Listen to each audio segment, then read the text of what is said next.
It was the fall of 2011 when I first decided to go back to that cabin. I hadn't been there in nearly 7 years, not since my divorce from Linda.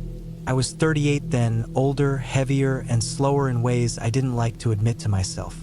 The cabin was tucked in a remote corner of northern Vermont, far from any main road, down a dirt track that curved between dense pine forests and open meadows that smelled faintly of wet earth and dying leaves. I had never sold it after the divorce. I guess, in a way, I wanted to hold on to a piece of that life, even though it was tangled in memories I mostly tried to avoid. I drove up late in the afternoon, my old truck rattling over rocks and potholes. The engine hummed unevenly, the smell of oil and dust filling the cab, but I didn't care. I just wanted to get there. The forest grew thicker as I neared the clearing, the shadows long and angular in the waning sun. The cabin sat crookedly on a slight rise, its wooden siding weathered gray and the roof sagging in the middle. The windows were grimy, streaked with rainwater and dust. I parked and stepped out, the gravel crunching under my boots. I noticed the chill immediately. Even with the last rays of sun, the air felt damp and heavy. The door creaked like it always did when I pushed it open. The smell hit me before I even stepped inside. A mix of damp wood, old pine, and something else, a faint metallic tang. Dust motes floated in the shafts of sunlight streaming through the grimy windows. I hadn't been back since I moved out, and the place had settled into itself. The furniture was mostly gone. The couch I'd once slept on during those early years after we bought the place was reduced to a gray frame. The kitchen smelled sour, spoiled, like the remnants of food left too long. The stove had rusted. The sink had a dark stain creeping up its basin. I dropped my bag on the floor, the sound echoing in the emptiness. I went straight for the bedroom. I needed to see it. I had always hated that room. It held memories of arguments that ended with slammed doors. Nights I spent lying awake listening to her breathing, wondering if she'd leave me forever, which she eventually did. The bed frame was bare, mattress long gone. Sunlight slanted through a crack in the blinds, illuminating dust on the floor. I knelt and ran my hand over it, and for a moment, I felt something I hadn't expected. A pang of guilt, not for what had happened between us exactly, but for the fact that I'd let it all fall apart and then disappeared. I wandered through the cabin, inspecting each corner. The living room had a single chair left behind, tipped over as if someone had left in a hurry. The fireplace had soot but no recent fire. The walls were pockmarked with age, and in one corner, I noticed a dark stain that looked almost like someone had spilled water but had been ignored for years. The air grew colder the further I went toward the back of the cabin, near what had once been a small office. I remembered sitting there late at night, going over bills, paying attention to every word Linda said over the phone with her friends or family. The sense of quiet here now was oppressive. It wasn't peaceful. It was as if the cabin itself had been holding its breath, waiting. I set about unpacking my small overnight bag.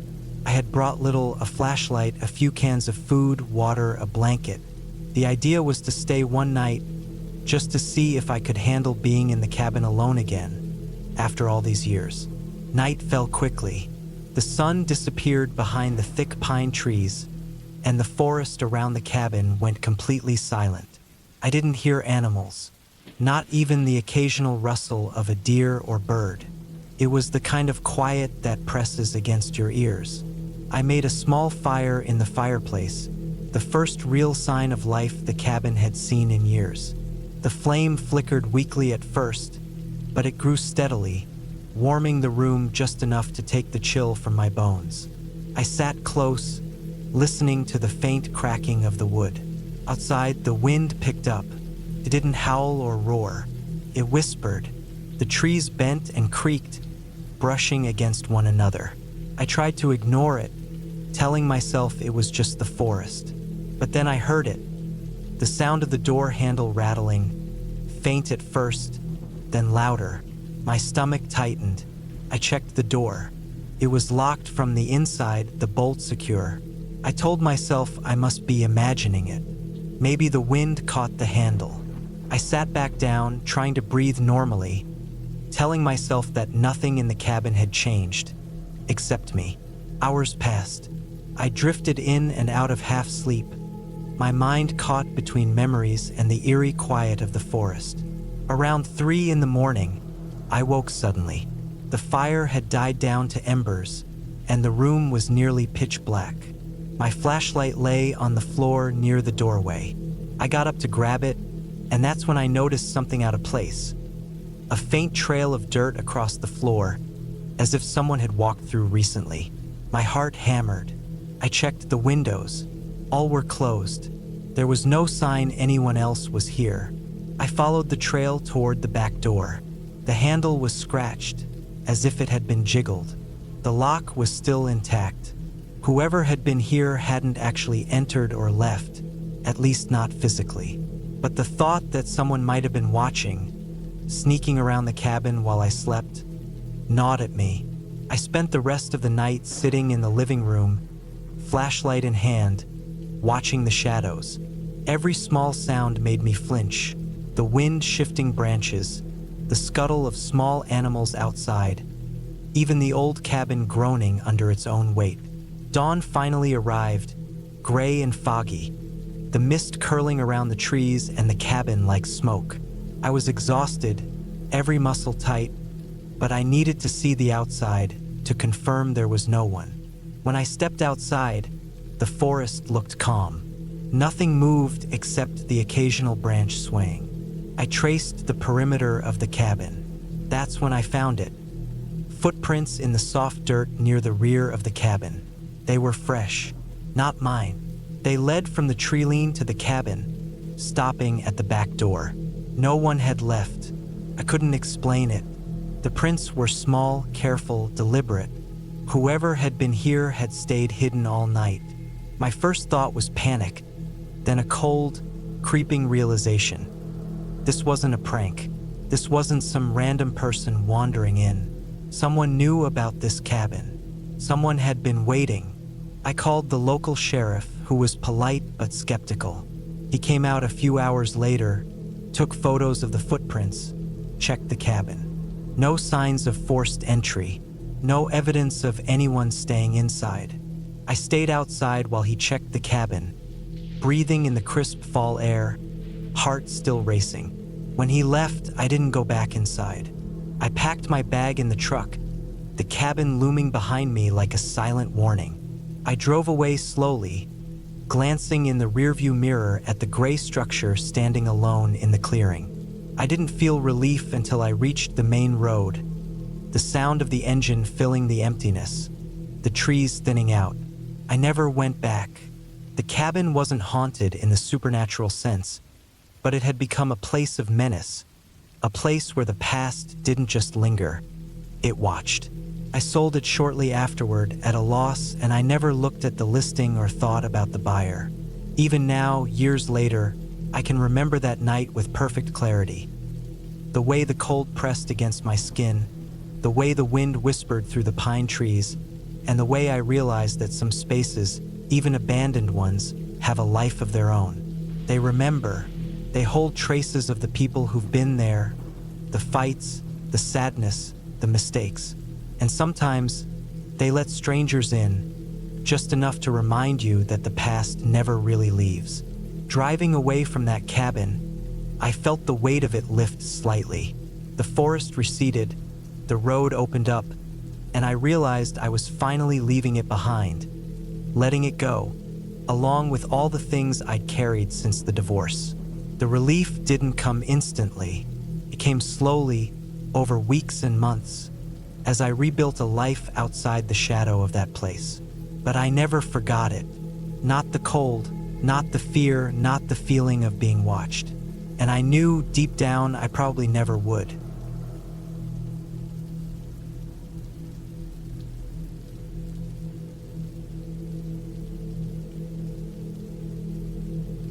I had taken the cabin in northern Wyoming in the autumn of 2017, when I was 34 and feeling like my life had been slipping into routines that made no sense to me anymore.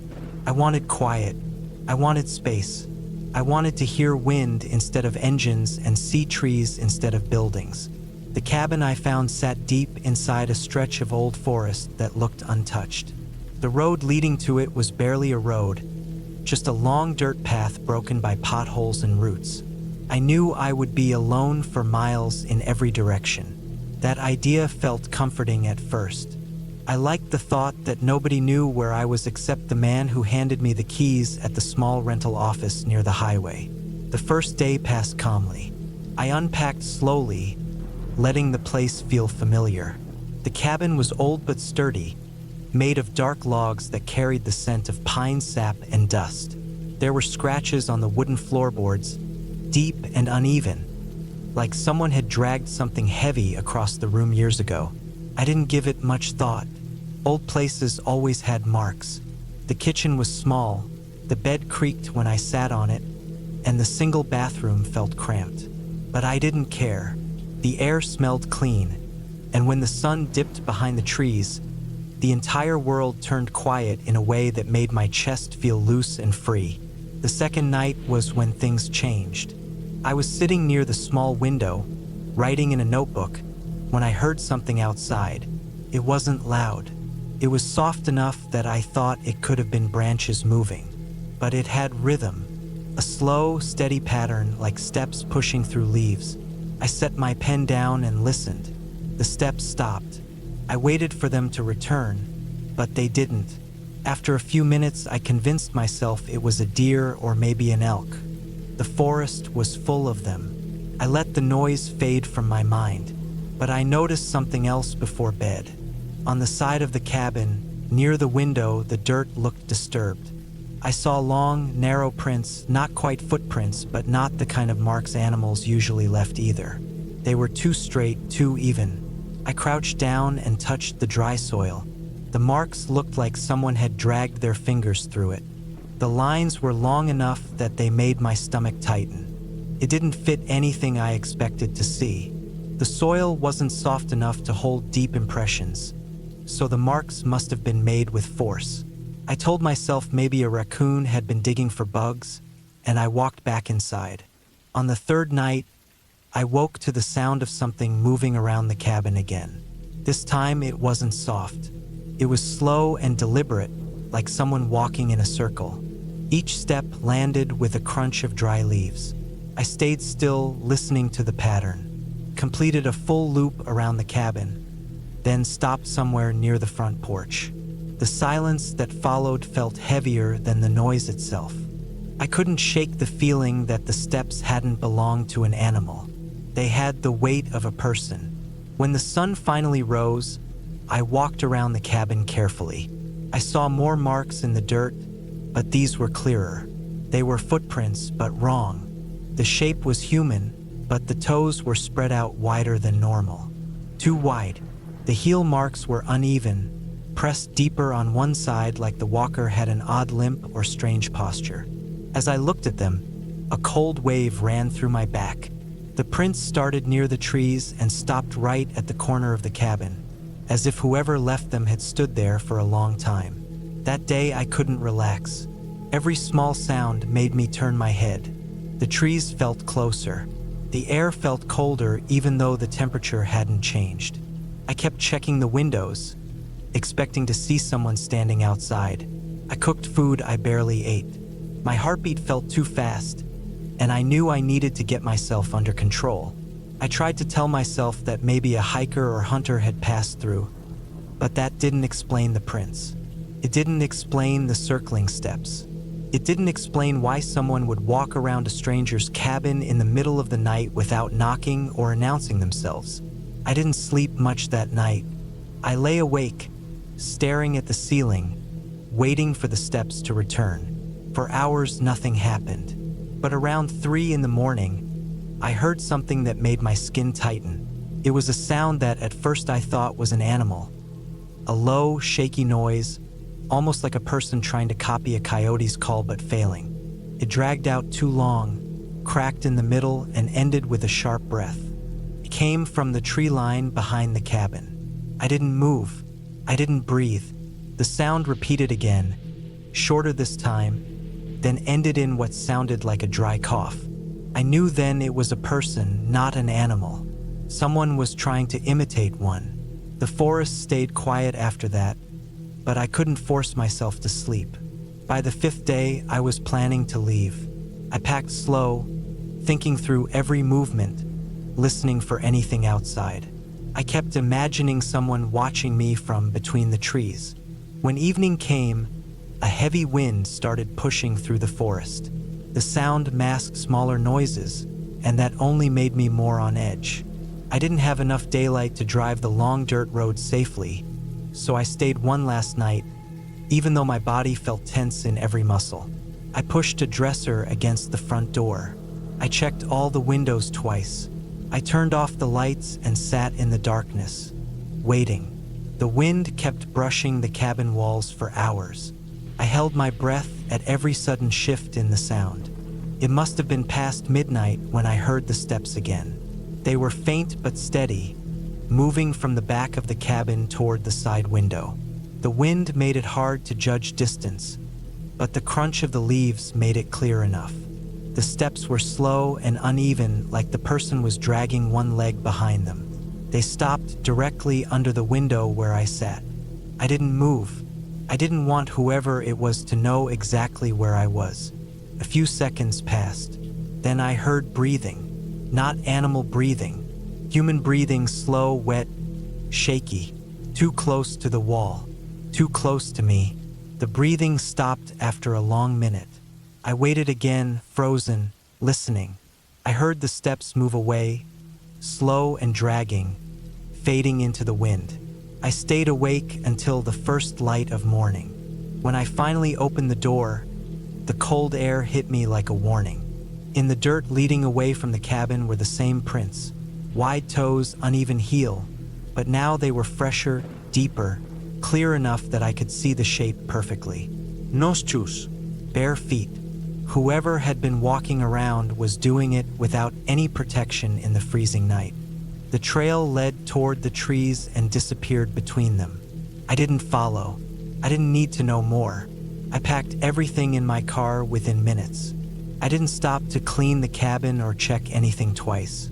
I locked the door behind me, though I knew it wouldn't matter to whoever had been out there.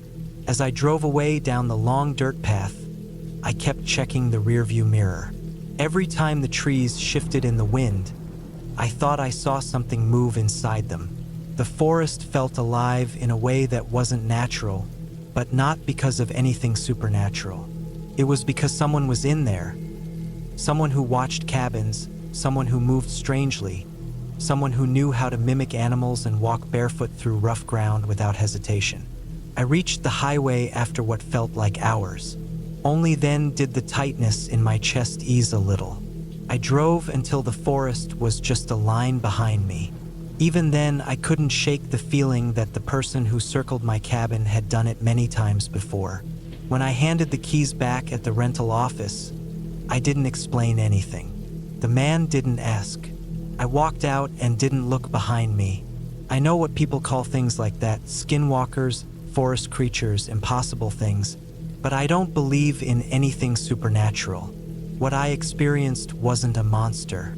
It was a person, a real person who moved through the forest with a purpose I didn't understand. That makes it worse, because real people don't just disappear when you stop believing in them. They stay out there, moving quietly through the trees, watching whoever decides to stay in the wrong cabin at the wrong time.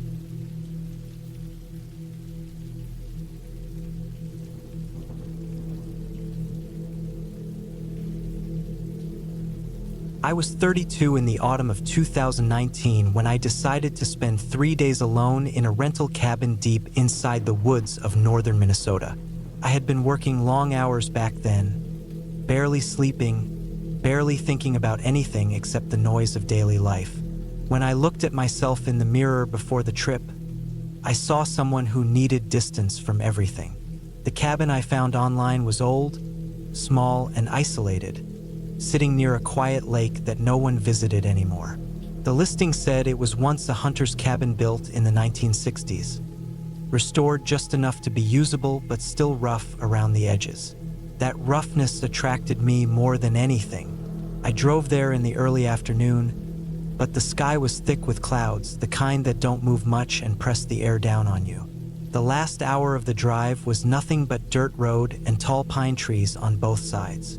The cabin was the only structure in that area, at least the only one still standing. The wood on the outside walls looked faded and chipped, like it had survived decades of storms. The windows were clean but old, framed in metal that had rust spots running down like dark tears. On the left side was a small shed leaning slightly to one side.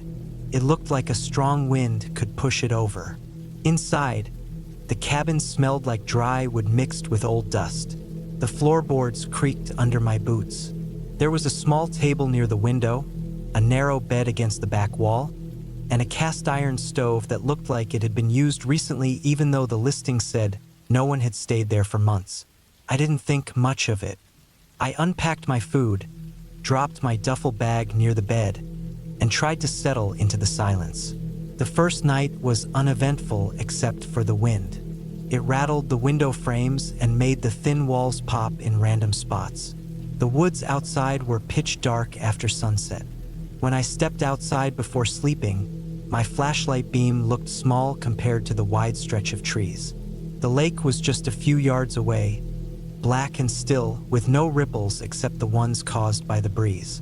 I remember feeling watched, not in a supernatural way, but in the way people feel watched when they stand in a place that has no witnesses, no neighbors, no help if something goes wrong. The second day, I explored the area around the cabin. The woods were overgrown with thick underbrush. Fallen branches lay everywhere, some snapped clean, others rotting. The lake had a thin layer of mist floating above it, even though the air wasn't cold. I walked along the edge, boots sinking slightly into the wet soil. At one point, I found a trail of footprints that didn't belong to me. They were boot prints, deep and fresh, leading from the tree line down toward the lake and then back into the woods. They looked like they were made no earlier than the night before. I stood staring at them longer than I expected, trying to convince myself they were old. But the edges were sharp, not softened by wind or moisture. I felt uneasy, so I headed back. When I reached the cabin, I noticed something off right away. The shed door, which was closed tight when I arrived the day before, was now slightly open. The padlock hung loose, resting against the wood. The lock wasn't broken and the door didn't look forced. It looked like someone had opened it with the key that was supposed to be inside the cabin drawer. I checked the drawer on instinct. The key was still there. My chest felt tight for a moment. I closed the shed door again, pushed the bolt through, and forced myself not to think about it. As evening came, a heavy gray light settled over the woods. I stayed inside, writing in a notebook and heating a can of soup. The cabin felt small that night, too quiet. Every tiny sound felt amplified. I could hear the shifting of the wood, the clicking of tree branches against the roof, the scrape of something outside dragging lightly against the wall. I kept telling myself that it was branches moving in the wind, maybe an animal brushing past. But the sound was slow, like someone moving their hand along the siding and stopping every few feet. Later, when I stepped out to take trash to the metal bin behind the cabin, I noticed something that sent a cold rush down my spine. On the side of the cabin, near the lower logs, there were fresh marks. Straight, narrow scratches running through the dirt and old moss stuck to the wood. They weren't claw marks. They looked like marks made by a tool or metal object. Something dragged. The pattern wasn't random. It was almost like someone had been pushing something along the wall. I barely slept that night. I kept my flashlight next to me and listened to the sounds outside. The worst moment was around 3 in the morning when the floorboard near the door made a soft shift, like weight pressing down, then pulling back. I lay still for almost an hour after that, staring at the ceiling, waiting for another sound.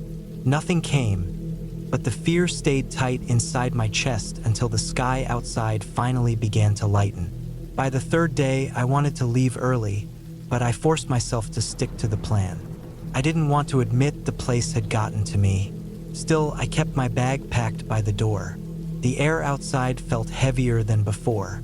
The clouds were darker. The wind had stopped completely. The woods were silent in a way that didn't feel natural. Even birds seemed absent. I checked around the property again. The shed door was open, wide this time. The bolt was on the ground. Inside, everything looked disturbed. Old tools and empty crates had been moved, shifted toward the back corner like someone had been searching for something. The dirt on the floor had fresh footprints. Not animal, human, the same tread pattern as the ones I saw near the lake. I backed away from the shed slow and steady, the hairs rising on my arms. When I turned around, I saw something else that made me understand. Finally, that staying would be a mistake. Near the back window of the cabin, right under the frame, was a long smear of mud shaped like a handprint. Not placed cleanly, dragged downward, as if someone had pressed a hand there in the middle of the night while I was inside trying to sleep. I didn't wait for anything else. I went inside, grabbed my bag, and double-checked every pocket to make sure I wasn't leaving anything behind. The cabin felt even smaller now, the shadows thicker in the corners. As I stepped out to lock the door, I felt that same watched feeling from the first night, but stronger, sharper, more real. I didn't see anyone. I didn't hear anyone, but I felt the presence of someone who had been too close without me knowing. I got in my car and drove down the dirt road faster than I should have.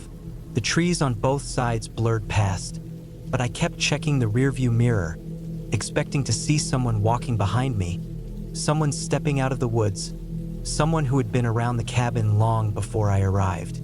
The clouds broke once I reached the highway, and the light returned to normal. But the weight on my chest stayed with me until I reached the nearest town. When I turned in the cabin key at the rental office, the woman there told me calmly that the property had a history of trespassers, hunters who still used the land even though they weren't supposed to. She said it like it was normal, nothing to worry about. But I thought about the footprints, the shed, the dragged marks on the walls, the handprint under my window, and the sound of weight pressing the floor at 3 in the morning. It wasn't a hunter passing through.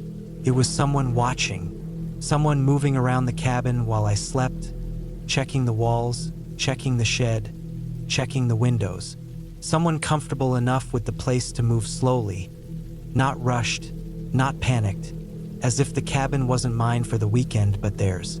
I left with the understanding that I had never been alone there, not from the moment I arrived.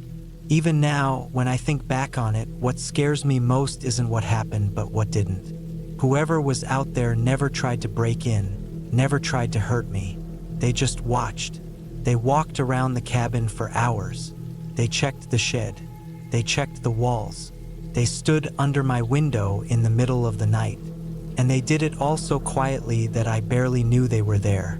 That kind of presence, calm, patient, deliberate, feels worse than any threat. Because it means whoever it was wasn't afraid of being seen. They were only waiting, and I still don't know for what. I never went back to a cabin again.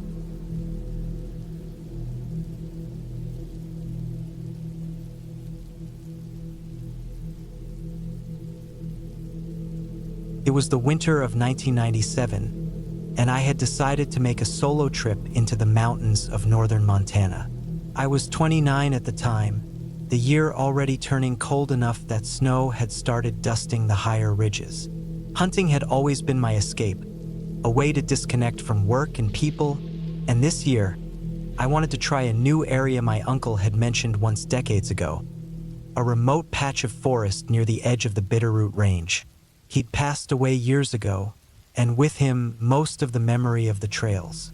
But the cabin he described still existed, supposedly abandoned but structurally sound, built by an old trapper in the 1930s. I drove for hours down winding, frost-crusted roads, my old pickup straining under the weight of hunting gear, food, and firewood.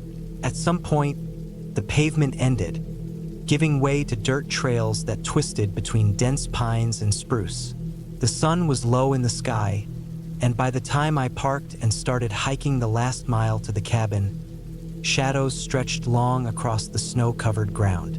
My breath came in small, misty clouds, and the only sound was the crunch of my boots on frozen pine needles. The cabin appeared suddenly, a squat structure of gray timber and moss-covered shingles. Smoke still lingered faintly in the chimney, though I didn't see a fire. The door creaked as I pushed it open, and the smell hit me immediately. Dust, damp wood, and something else. A faint, metallic scent I couldn't place. The cabin's interior was simple. A rough wooden table with a couple of chairs, a wood stove that had seen better days, and a loft above with an old mattress yellowed with age. Shelves along the walls held rusty tins and jars, some still containing dried beans or corn. It looked untouched for years, yet somehow lived in. I set down my pack and started a fire, scraping together old kindling and lighting the stove. Outside, the wind had picked up, rattling the windows and bending tree branches low. By the time the fire was roaring, it was fully dark, and the forest outside was a black wall punctuated by faint silver reflections of the moon on snow. I ate some canned beans and jerky, keeping the fire close and the rifle at my side, and I tried to relax. It wasn't long before I noticed it. A noise outside, faint at first, like the snap of a branch underfoot. I froze, straining to hear. Then it came again, closer this time. Someone or something was moving outside the cabin. My heart started beating faster. I grabbed my flashlight and shone it through the grimy window. Nothing. The trees swayed in the wind, shadows shifting, but no shape moved. I told myself it was an animal, maybe a deer or a fox, but the sound had been deliberate, careful, like footsteps. I decided to check the perimeter. The snow was soft under my boots, revealing a trail of footprints. I froze as I realized the prints were not animal prints. They were human. They led up to the cabin and stopped at the edge of the clearing. My stomach sank. Whoever had been here hadn't left yet. The isolation I had sought now felt suffocating. I returned inside, bolting the door and sliding a chair under the handle. I could hear the wind whipping outside, but every snap and creak of the cabin made me jump. Hours passed slowly. I stayed awake, rifle across my lap, listening to the forest. Every time the wind shifted, I imagined a figure moving just beyond the tree-line. In the night, the temperature plummeted and condensation froze on the windows. I tried to sleep, curled on the old mattress, but every shadow seemed alive. I told myself I was being paranoid, that I had been hiking and hunting alone before, and the human mind liked to play tricks in the dark. Still, I couldn't shake the feeling I was being watched. Morning came gray and muted. I opened the door carefully and peered outside. The footprints were gone, vanished into the wind-blown snow.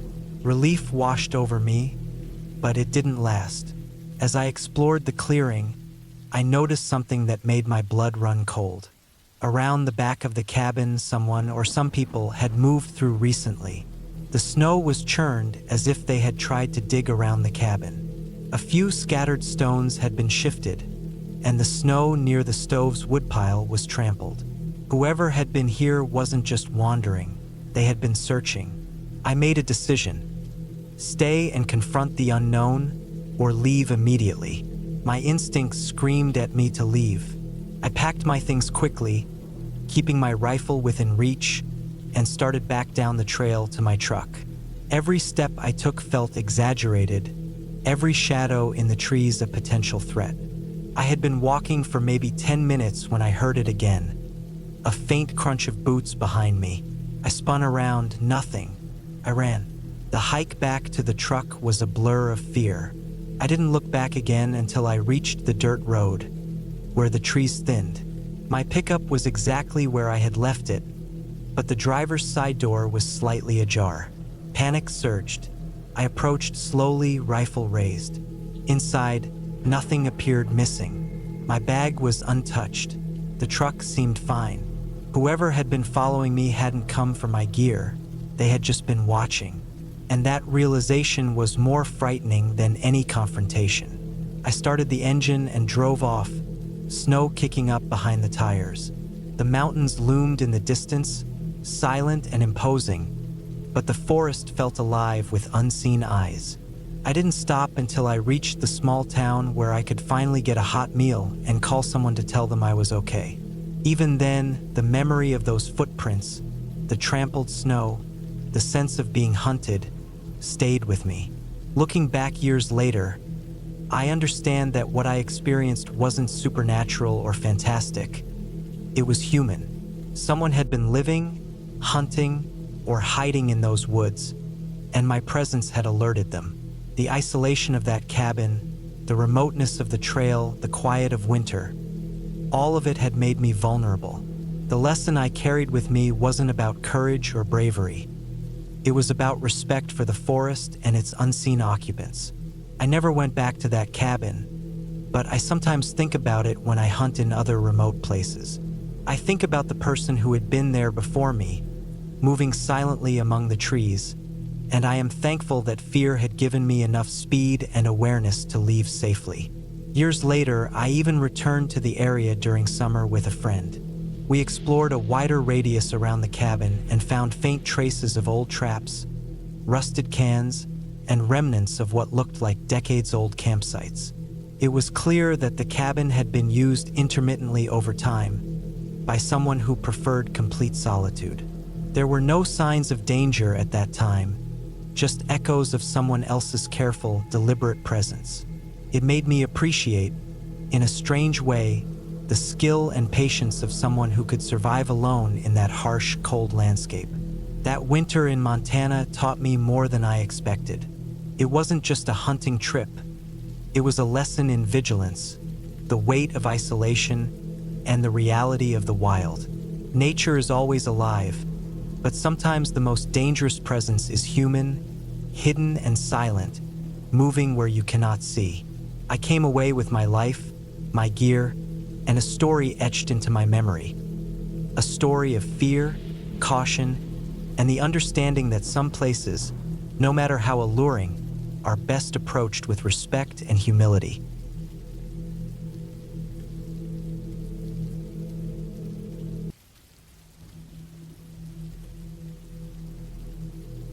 I had not planned to spend a night alone on an old farm in rural Minnesota, but life had been turning in strange ways since the start of that cold October in 2014. I was 34, worn out by city noise, tired of the same daily pattern, and looking for somewhere quiet to breathe.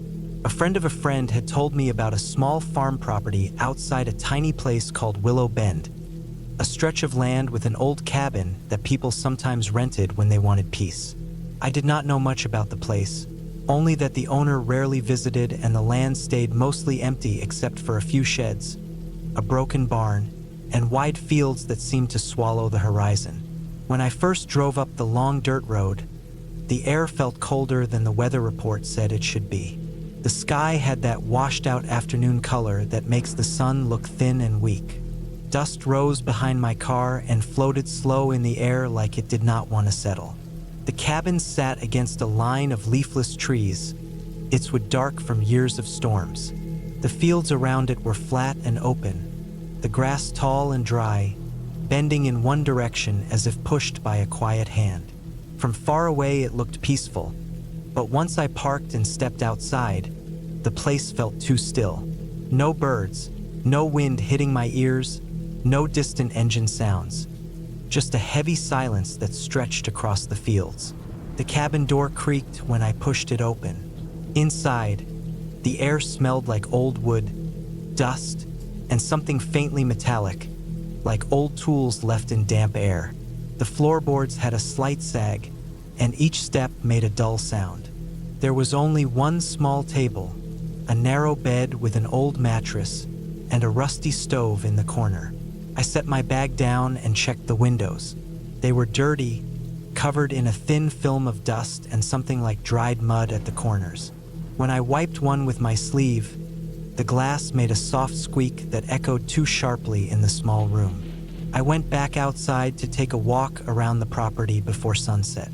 The barn stood at the far end of the field, its roof half collapsed and its front doors barely holding on their hinges.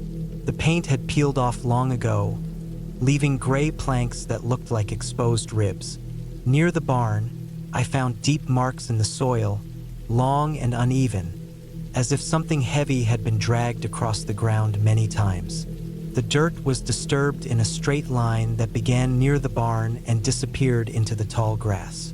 I tried to tell myself it might have been an old farming tool or maybe machinery that someone had moved years ago, but the marks looked fresher than that. The edges were sharp, and the soil beneath was darker and moist, like it had been turned not long before. The sun dropped faster than I liked, and by the time I reached the cabin again, the sky had taken on that deep blue color that comes before full night. I locked the door and lit the small battery lantern I brought. Its light made the shadows around the cabin walls grow long and thin, stretching into corners that suddenly felt too narrow. I sat on the edge of the bed, listening to the cabin settle with small pops and groans. At first, it felt normal, old houses make sounds. But after a while, the noises started to fall into a strange pattern, almost like something was shifting weight slowly across the outside boards. When the first sound came from outside, I felt it before I heard it. The subtle vibration against the wooden floor, then a dull thud like something stepping on the front porch. My hands froze on my knees. I tried to focus on the silence, convincing myself the noise came from the trees or maybe from the wood shrinking in the cold. But then there came another thud, heavier this time, followed by a faint scraping sound that dragged across the porch boards. My chest tightened. I stayed completely still, breathing shallowly, trying to listen without making a sound. The scraping grew slower, stretching out like something long was being pulled. I stared at the bottom of the door, watching for a shadow, but the lantern's light made everything flicker. The noise stopped for a moment, leaving a sharp silence that made my ears ring. Then the sound of soft movement returned, something brushing lightly against the wall near the window, a shifting weight, another dragging scrape. I did not move, every part of my body locked in place. The temperature inside the cabin dropped by a few degrees, or maybe that was just fear settling into my skin. I forced myself to stand slowly, placing each foot carefully on the old floorboards so they would not creak too loudly. I stepped toward the window and switched off the lantern so the inside of the cabin went dark. My eyes adjusted to the faint moonlight leaking through the glass. I pushed my face close enough to see outside, but not enough to be seen if something was looking back. The yard was still. The grass hardly moved. The porch was empty, but the marks in the soil, those long drag lines, seemed closer now, as if they reached further toward the cabin than when I first saw them. I stared at them until my eyes watered, trying to decide if I was imagining it. The marks looked deeper too, as if pressed fresh into the dirt. My mind tried to take the easy road, telling me I had misremembered where they were. But my stomach twisted, because deep down I knew I had not. I did not sleep that night. I stayed sitting on the cabin floor with my back against the bed frame, listening for every shift of the wind, every tap or creak. The woods in the distance made occasional rustling sounds, but there were no animals close by, no insects buzzing near the windows, nothing living moving across the fields. And yet the sense of being watched never left. It pressed against the walls like a weight. When the first faint light of morning touched the fields, I stood up with stiff legs and opened the door. The cold morning air hit my face like a warning. The porch boards had new marks, faint but visible, thin scratches that ran directly in front of the door, as if something with sharp edges had been dragged right up to it. The wood fibers were fresh and curled upward in tiny splinters. I stepped off the porch and followed the drag lines in the dirt. They were definitely closer than before, ending only a few feet from the steps. I knelt next to them and pressed my hand against the disturbed soil. It was softer than it should have been. Someone or something had moved through here during the night, and whatever it was, it moved slow, dragging something behind it. I decided I would not stay another night. I went inside, grabbed my bag, and packed with shaking hands. Before leaving, I checked the cabin one last time, just to make sure I had everything. When I lifted the mattress slightly to check beneath it, a cold shock went through me. The bottom side of the mattress had faint marks on it, almost like long streaks of dirt, the same kind of dark soil that lined the drag marks outside. I pulled my hand away fast, my heart slamming against my ribs. It was impossible for that dirt to be there unless someone had lifted the mattress while I was inside the cabin the night before. I did not try to understand it any further. I walked straight out, keeping my eyes on the open field, trying not to look at the barn or the tree line. I got into my car and started it with shaking fingers. As I drove down the dirt road, I looked once in the rearview mirror. The cabin sat quiet, the field still, the barn leaning tiredly toward the earth. Nothing moved, but the drag marks in the dirt near the porch were visible even from the road. Dark lines that pointed straight to the cabin door like an invitation I had gladly refused. By the time I reached the main road, my breathing eased. The wide, quiet fields around Willow Bend fell behind me, and the cold weight in my chest finally loosened. I never learned what made those marks or what moved around that farm at night. I did not go back to ask questions or search for answers. Some places hold things you are not meant to understand, things that stay just real enough to keep you awake at night years later. What mattered was that I left before curiosity could turn into something worse. I walked away while the daylight still watched over me, and I never returned to that lonely farm cabin again.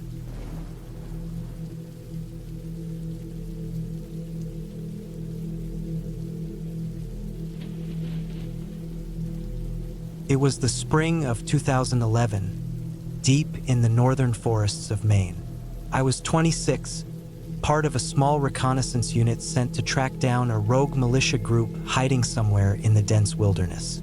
We had heard rumors of a cabin they were using as a base, a tiny structure tucked away between pines and firs, far from any roads. Our orders were clear: approach quietly, gather intel, and call in reinforcements if we confirmed hostile activity. Nothing about this mission suggested anything supernatural or unbelievable, just another operation that demanded focus, discipline, and caution. But I learned quickly that the forest itself could be as dangerous as the enemy. I remember the morning vividly.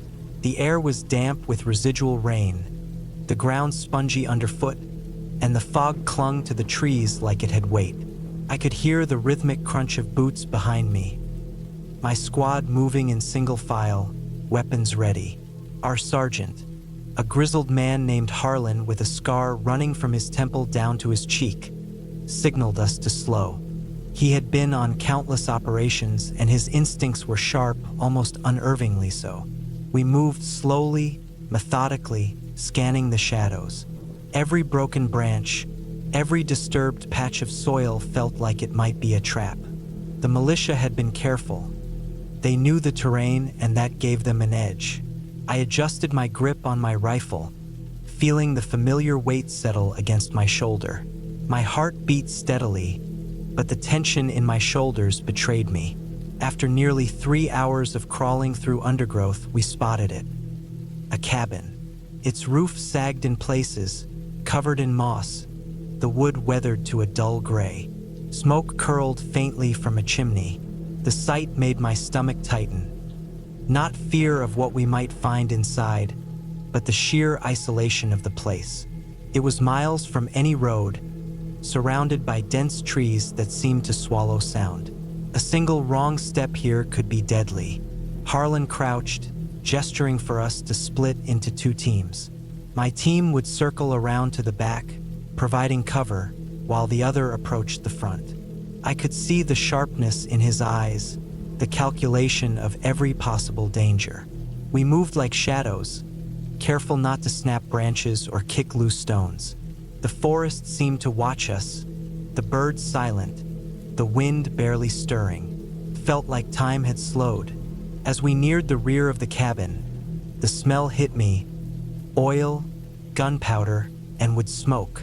Someone was inside, definitely. I signaled to Harlan and he nodded.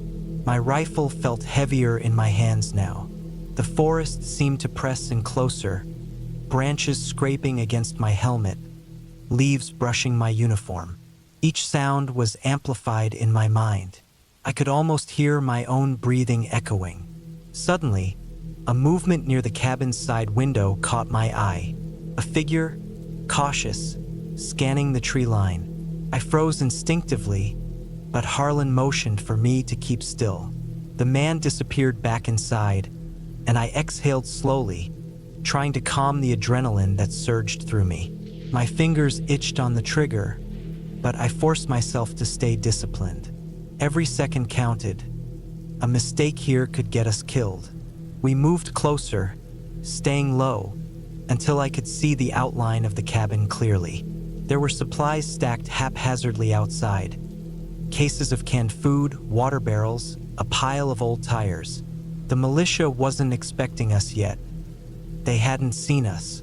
Harlan whispered through hand signals that we were going to breach. My stomach tightened again. Breaching a cabin in the middle of nowhere, with unknown numbers inside, was a risk we all felt in our bones. We entered from the back.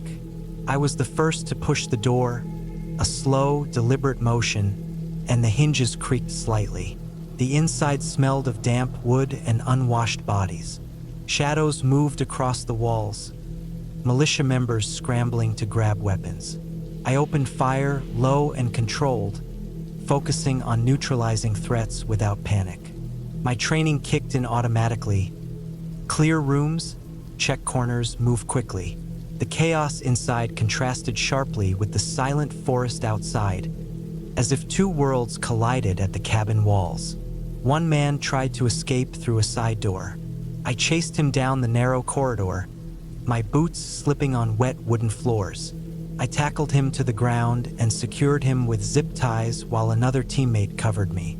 My heart was pounding, adrenaline masking exhaustion. The cabin seemed to stretch endlessly in its cramped interior, each shadow a potential danger. After nearly 15 minutes, the initial firefight subsided. Everyone was accounted for, although one of the militia had managed to hide in a small crawlspace we almost overlooked. Harlan found him just before he could slip out a window. The relief was immediate but tempered by tension. We knew this wasn't over until we were out of the forest. We swept the cabin systematically, documenting weapons, supplies, and communication equipment. I was surprised by the level of preparation the militia had taken: maps of the area, satellite phones, even a small generator. It made it clear that they had been planning something bigger. My mind raced, trying to piece together their network while keeping awareness on the forest. The wind shifted outside, rustling the branches, reminding me that danger could be anywhere. Hours passed as we secured the cabin and prepared for extraction. We loaded supplies and prisoners into vehicles that Harlan had called in through radio. The forest seemed to breathe around us, quiet except for the distant call of a raven. The sun began to set, painting the sky in streaks of orange and purple through the trees. I looked around one last time before leaving. This cabin, this isolated stronghold, had been a tangible threat that was now neutralized. There was no magic, no specter, just the raw tension of human conflict and survival in the wilderness. On the drive back to base, I felt the tension begin to ebb. Exhaustion hit me suddenly, muscles aching from crouching and running, lungs still burning from sprinting inside the cabin. I thought about the men we had faced, the careful preparation, and the sheer unpredictability of it all. The forest, silent and indifferent, would swallow this cabin again, hiding it from the world as if it had never existed. By the time we reached the perimeter of our base, night had fully fallen. The stars were clear overhead, distant and calm, mocking the chaos we had left behind. Harlan debriefed us thoroughly, going over every movement, every decision. There were lessons learned, but also a sense of closure. The operation had gone as well as it possibly could, given the circumstances. No one from our team was seriously injured, and the rogue militia was captured or neutralized. I remember stepping out of the transport vehicle, feeling the cold night air against my face. My uniform was soaked with sweat and grime, my boots caked with mud. The forest behind us was dark, infinite, and utterly silent once more. There was a strange satisfaction in that quiet, the certainty that we had faced danger and come out alive. That night, I slept heavily, every muscle in my body aching, but my mind unusually calm.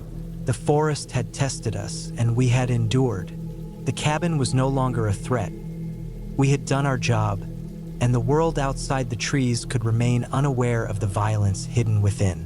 Looking back, that day felt like a life compressed into hours.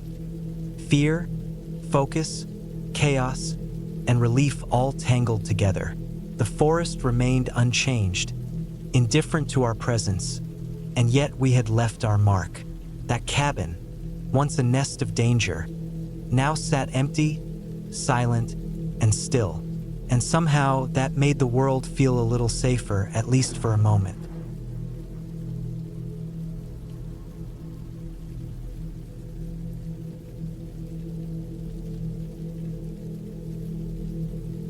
I was 36 when I decided to build a small cabin on a patch of land far from the main road.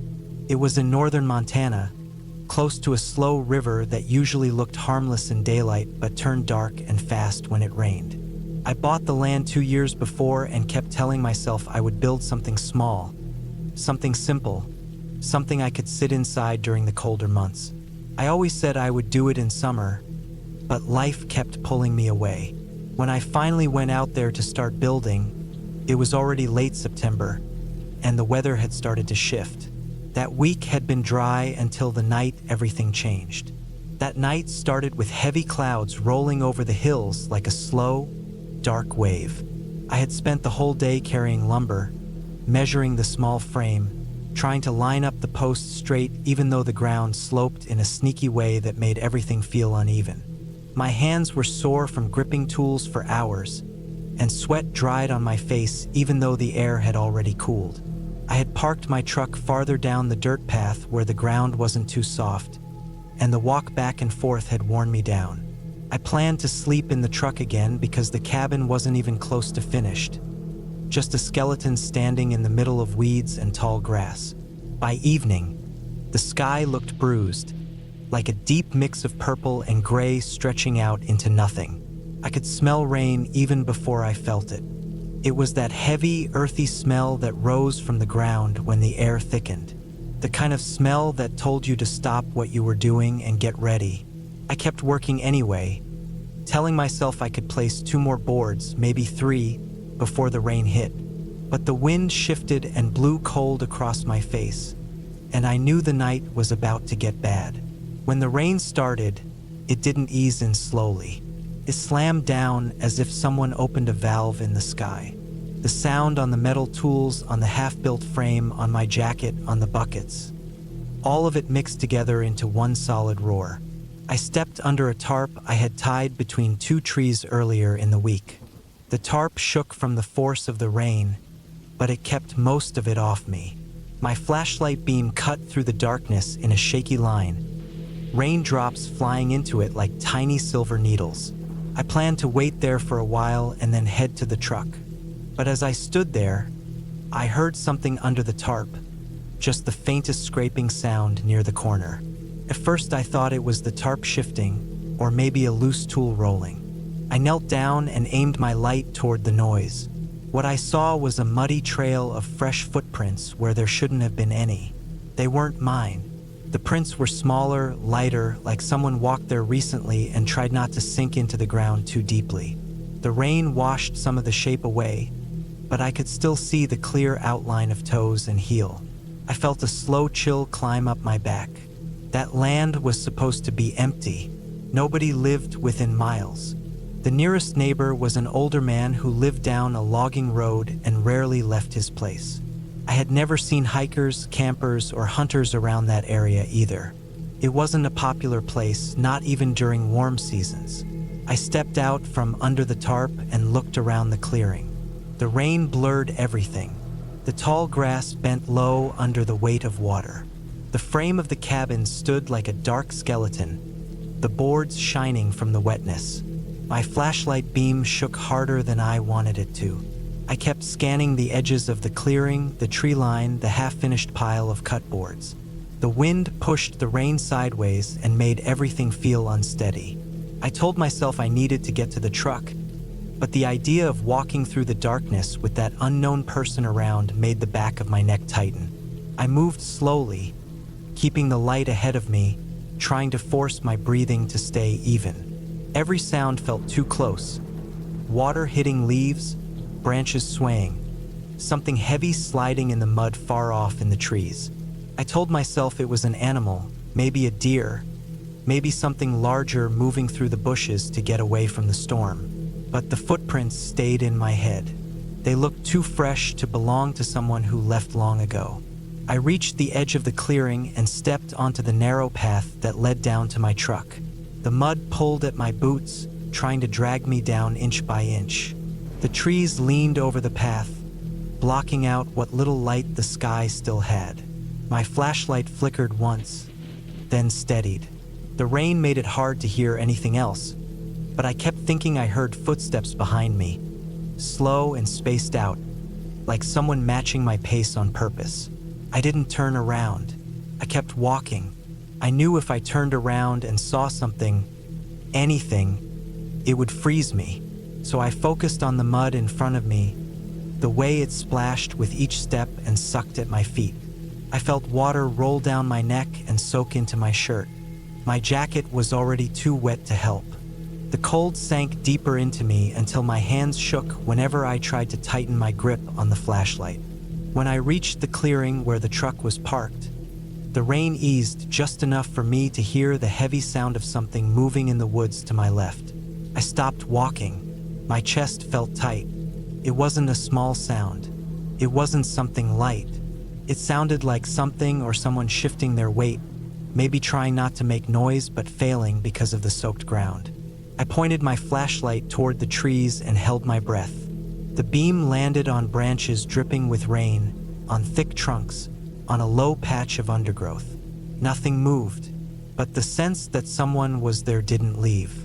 It felt like someone was standing just out of the beam's reach, waiting for the light to pass so they could keep moving again. I stepped backward toward the truck, feeling mud splash against my pants. My boots slipped once, and my heart jumped in my chest. I reached the truck door, yanked it open, and climbed inside. When I shut the door, the sound of the rain against the roof made it feel like I was inside a drum. My breathing slowly calmed.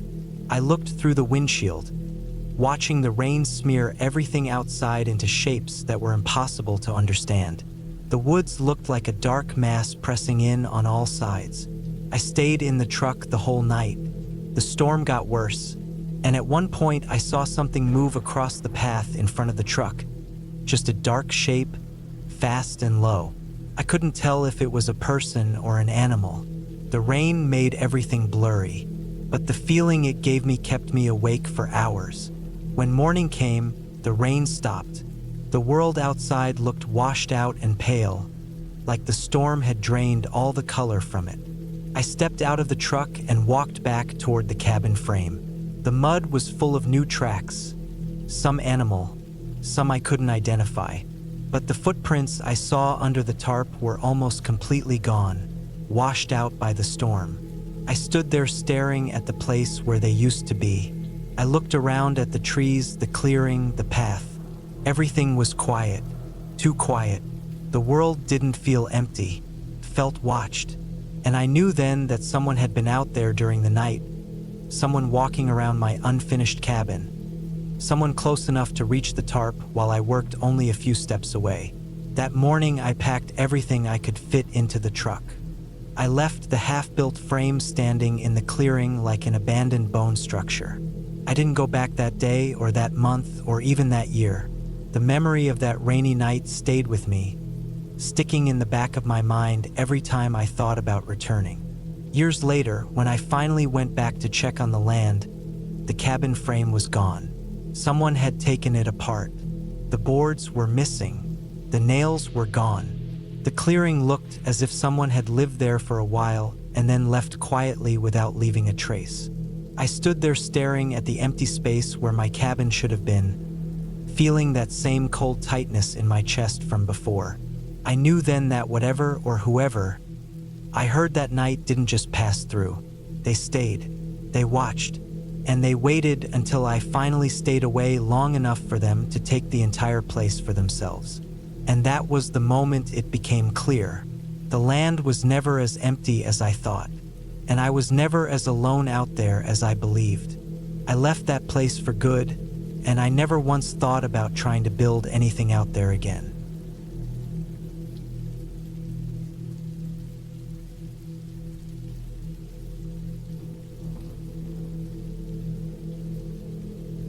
I was 34 years old in the autumn of 2019 when I decided I needed a week alone in a quiet place. My work in Birmingham had been eating me alive for months, and every morning felt the same. I woke up tired, drove through crowded streets, and spent the day behind a computer. My head felt heavy every evening, and I kept telling myself I needed a break. When I finally took leave from work, I booked a small wooden cabin near the northern edge of the Lake District. It sat on old farmland, a few miles from the nearest village, and the photos made it look peaceful. There was a small pond behind it, a narrow dirt road leading to it, and thick trees surrounding it on three sides. I thought it would be perfect. The drive there felt longer than it should have been. The sky was covered in gray clouds, and the air felt cold even inside the car. When I reached the cabin, the place looked older than the photos. The wood looked darker from years of rain, and the thin metal roof had rust around the edges. The door hung a little crooked, and the single window on the front wall looked cloudy from age. Still, it felt quiet, and quiet was what I wanted. Inside, the cabin was small but clean. One room, one small bathroom, and a tiny kitchen area. The floorboards creaked under my boots, and the air inside smelled like old wood and damp earth. I dropped my bag near the old sofa by the wall and took a slow walk around the inside, running my hand along the cold wooden walls. For the first time in months, I felt like I could breathe. That first evening, I walked around the property, checking the trees, the pond, the narrow path behind the cabin. The place felt isolated, and I liked that. I could hear the distant sound of wind moving through the leaves, and the grass around my boots was wet from earlier rain. As the light faded, I went back inside, made a simple meal, and sat by the window watching the trees move in the dark. It felt peaceful, but the kind of peace that also makes you very aware of every sound around you. The first night was quiet. I slept better than I expected, but the next day, things began to feel different. I woke early, made tea, and stepped outside to breathe the cold morning air. When I looked toward the line of trees behind the pond, I noticed something that I thought was just a trick of the light. A shape, a bit of dark color. At first I assumed it was a tree trunk or a shadow, but the longer I looked, the more it felt like someone standing there. A thin shape, still almost hidden behind the trees. I stood there for a long moment trying to understand if it was really a person. But after several seconds, the shape seemed to blend back into the trees, and I convinced myself it was nothing. The day passed normally. I wrote in a notebook, walked around the area, and tried to clear my mind. But as evening came, I kept thinking about that dark shape in the trees. I tried to shrug it off, but the image stayed with me. Before going to bed, I walked outside again and checked the tree line. Nothing was there. The second night, I woke to the sound of something faint outside the cabin. Not footsteps, not talking, just a soft, slow rustling like someone brushing against bushes. I lay still in the dark, staring up at the ceiling. My heartbeat felt louder than the sound outside. I thought about getting up to check, but I convinced myself it was just animals moving through the brush. The cabin was surrounded by woods. It made sense, but I barely slept after that. The next morning, I noticed something odd near the pond. The wet grass around the edge was flattened in a way that didn't look natural. Two long paths in the grass, almost like someone had stood there for a long time. I crouched down and touched the flattened area. The ground was soft and muddy. Whatever made the marks had been there recently. I felt a strange unease in my stomach, but I tried to ignore it. Later that afternoon, while sitting near the window, I looked up and saw something that froze me. A woman stood at the far end of the tree line. Not close, not obvious, but just far enough that I could see her shape clearly. She wore a long, dark coat that hung down past her knees. Her hair was messy and long, dark and tangled, falling across her face. She stood completely still, facing toward the cabin. I felt my whole body tighten. I didn't move. I didn't breathe. I just stared. She didn't step forward. She didn't raise a hand. She didn't tilt her head. She simply stood there as if she had been there for hours. My skin crawled. Every part of me felt cold. I slowly stepped back from the window, keeping my eyes on her. When I reached the wall, I waited. I listened. The air felt heavy, almost like the world outside had stopped moving. When I finally forced myself to look again, she was gone. She hadn't walked away. I didn't hear footsteps. She was just gone. I spent the rest of the daylight inside the cabin, pacing from one corner to another, trying to calm my breathing. I kept telling myself she was just a stranger walking through the woods, maybe a hiker, maybe someone from a nearby farm. But deep down, something didn't feel right. The way she stood, the way she didn't move, the way her coat blended into the trees, felt wrong. That night, I didn't sleep at all. I lay on the sofa with my eyes half open, listening to every sound outside. The wind pushed against the walls, and the old cabin creaked as it cooled in the night air.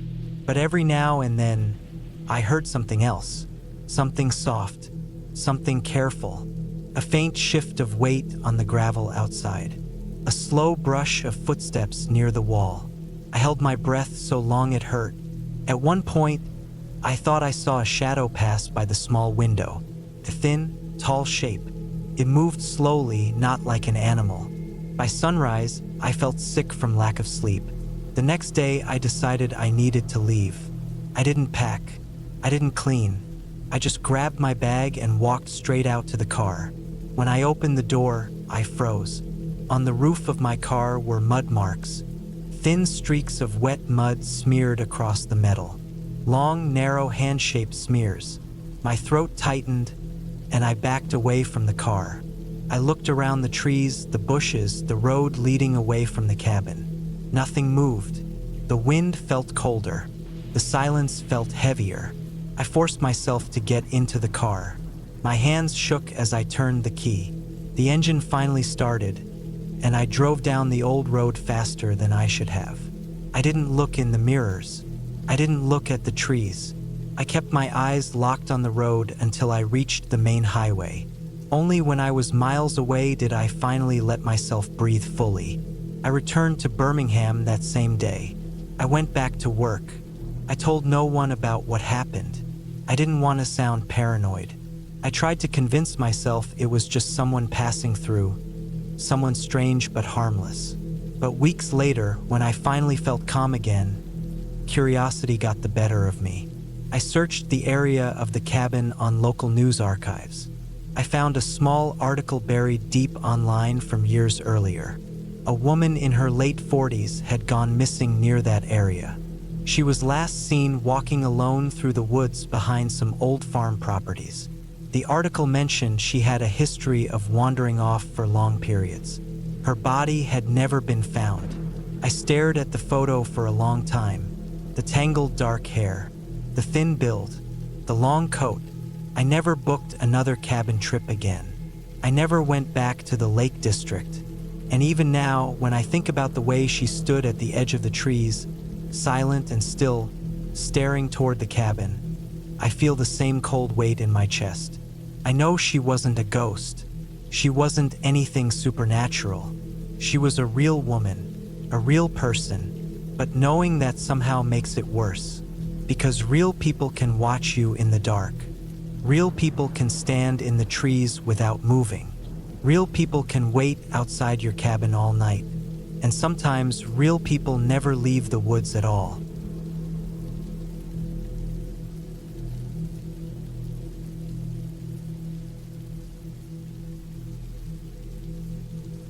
I had always been drawn to quiet, abandoned places, the kind of spots where life seemed to have just stopped and left a silence hanging in the air. That's why, in the late fall of 1998, I found myself driving up a rough dirt road in rural Vermont, alone, toward a cabin that I had discovered buried on an old topographic map I bought from a secondhand bookstore in Montpelier. I was 27, and at that time, I didn't know that my curiosity could almost cost me everything. The cabin wasn't on any GPS, and the road dwindled quickly into a narrow path lined with gnarled trees whose bare branches clawed at the sky. The ground was wet from early morning frost, and the tires of my old pickup truck kicked up clouds of damp, cold earth as I drove. I could see the outline of the cabin before me, sitting in a small clearing that smelled faintly of decaying leaves. What drew me even more was its proximity to a graveyard I hadn't noticed on the map. Weathered tombstones leaned in strange directions, their inscriptions worn smooth by decades of wind and rain. A few graves were marked by crumbling wooden crosses, and I noticed that many of them had been disturbed at some point, the soil uneven and sunken. The place felt untouched by humans, yet someone or something had been here not too long ago. I parked the truck a few yards away and got out. The air was cold and sharp, biting at my cheeks. I pulled my jacket tighter and walked toward the cabin. It was small, maybe 15 by 20 feet, with logs that had started to rot at the corners and a roof sagging under years of snow. The windows were filthy, covered in grime, and one of the panes had been broken, leaving jagged glass that glinted in the morning light. There was no door handle, only a splintered hole where the lock had been forced open. I hesitated at the threshold for a moment, feeling an odd tension, a weight that made the hair on my arms stand up. Inside, the cabin smelled of mold, dust, and something else I couldn't identify at first. Something iron-like, faint but unmistakable. The floor creaked under my boots, and bits of old debris crunched beneath each step. The furniture was minimal. A single wooden table, 2 chairs, and a small cot pushed into the corner. The walls were bare except for faint scratches and stains, some darkened with age. I noticed a rusty shovel leaning against the wall and a tin box that was dented and locked. I spent a few hours exploring the surrounding area, mostly the graveyard. The air felt heavier as I walked among the stones, and every so often, I noticed graves that were newer than others, though there were no markers to indicate who had been buried there. The soil looked loose, some depressions barely covered with leaves, as if someone had been digging. It was unsettling, but I told myself it was probably just animals or the winter frost settling unevenly. Still, I couldn't shake the feeling that I was being watched, that the silence itself was aware of me. As the afternoon passed, the sun sank low, and the temperature dropped sharply. Shadows stretched from the trees like dark fingers, reaching into the clearing. I returned to the cabin to get some firewood I had brought. I stacked it carefully in the corner and managed to light a small fire using an old metal stove. The warmth was comforting, but it barely pushed back the chill that seemed to seep through the walls. I pulled my coat tighter and watched the smoke curl up through the broken chimney. Night fell quickly, darker than I expected. The forest seemed to close in around the clearing, and I started hearing noises. Subtle at first, the snapping of twigs, the rustle of leaves. but then more deliberate, like footsteps, crunching through the frost-covered ground. I stayed still, listening, telling myself it was probably deer or raccoons. But the sounds grew closer, circling the cabin. My pulse quickened, and I kept the fire going, checking the windows for any movement. Then I heard it, a thud at the back of the cabin. Something heavy had hit the wall. My first instinct was to look for an escape, but the truck was too far away to reach quickly, and I had left the keys in the ignition. I grabbed the shovel from the corner, holding it like a weapon, and crept toward the back window. Outside, in the darkness, I could make out a figure moving, hunched over, almost crawling, scraping along the frozen ground toward me. My stomach sank, and I realized this wasn't an animal. The figure disappeared behind the corner of the cabin. I could hear breathing now, ragged, uneven, and a low scraping sound against the wood. I remembered the disturbed graves, the loose soil, the shovel, and suddenly it clicked. This wasn't a place for wildlife. Someone had been digging here maybe recently, and they were still around. My mind raced. The logical thing would have been to leave, but the back exit would expose me, and the front window didn't offer much of a view. I stayed where I was, holding the shovel tightly, listening to every sound. Hours passed, or maybe it was only minutes, I couldn't tell. The figure never returned, and the noises subsided. I kept the fire burning all night, barely sleeping, too alert to close my eyes. I thought about the people who might have been buried in the graves I had walked among, and the idea that someone had been digging into the earth while I was nearby made my skin crawl. I realized how vulnerable I had been, alone in a place no one visited. By the first light of dawn, I decided I wasn't waiting any longer. I packed my gear quietly and left the cabin, sticking to the edges of the clearing to avoid being seen. The forest was still quiet, but I kept my senses sharp. When I reached my truck, I hesitated for just a moment, looking back at the cabin and the graveyard, the early sun catching on the gravestones and turning the frost to ice. For a split second, I thought I saw a figure standing among the graves, just a shadow, before it disappeared into the trees. I jumped into the truck, started it, and drove away as fast as I dared, not slowing until the trees thinned and the road met the paved highway. Weeks later, I returned with authorities to report the site. They dug in the areas that looked disturbed and discovered shallow graves, poorly covered and in some cases containing remains that hadn't been there for long. It turned out the cabin had been used by someone who had been burying stolen or missing livestock and, in at least one instance, human remains. The police investigation revealed a small network of criminals who had used abandoned cabins like that one as temporary storage and hiding places. The cabin itself was eventually sealed off, and the graveyard was documented for future monitoring. I never went back. Even now, years later, I can close my eyes and see that cabin in the frost, the dark shadows moving among the tombstones, the weight of knowing someone had been there before me, watching, digging, living in silence among the dead. But the end was clear. I survived, I left, and the authorities handled the danger I had stumbled into. It was terrifying, but it was real, and in the end, I could tell the story with certainty, knowing I made it out alive because I kept my wits and stayed alert.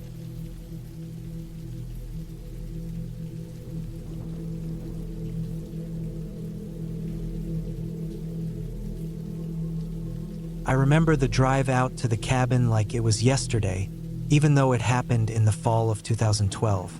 I was 28, just out of college, and needed a break from the city. The noise, the endless clatter of deadlines, and the faint but constant tension that had started gnawing at my chest.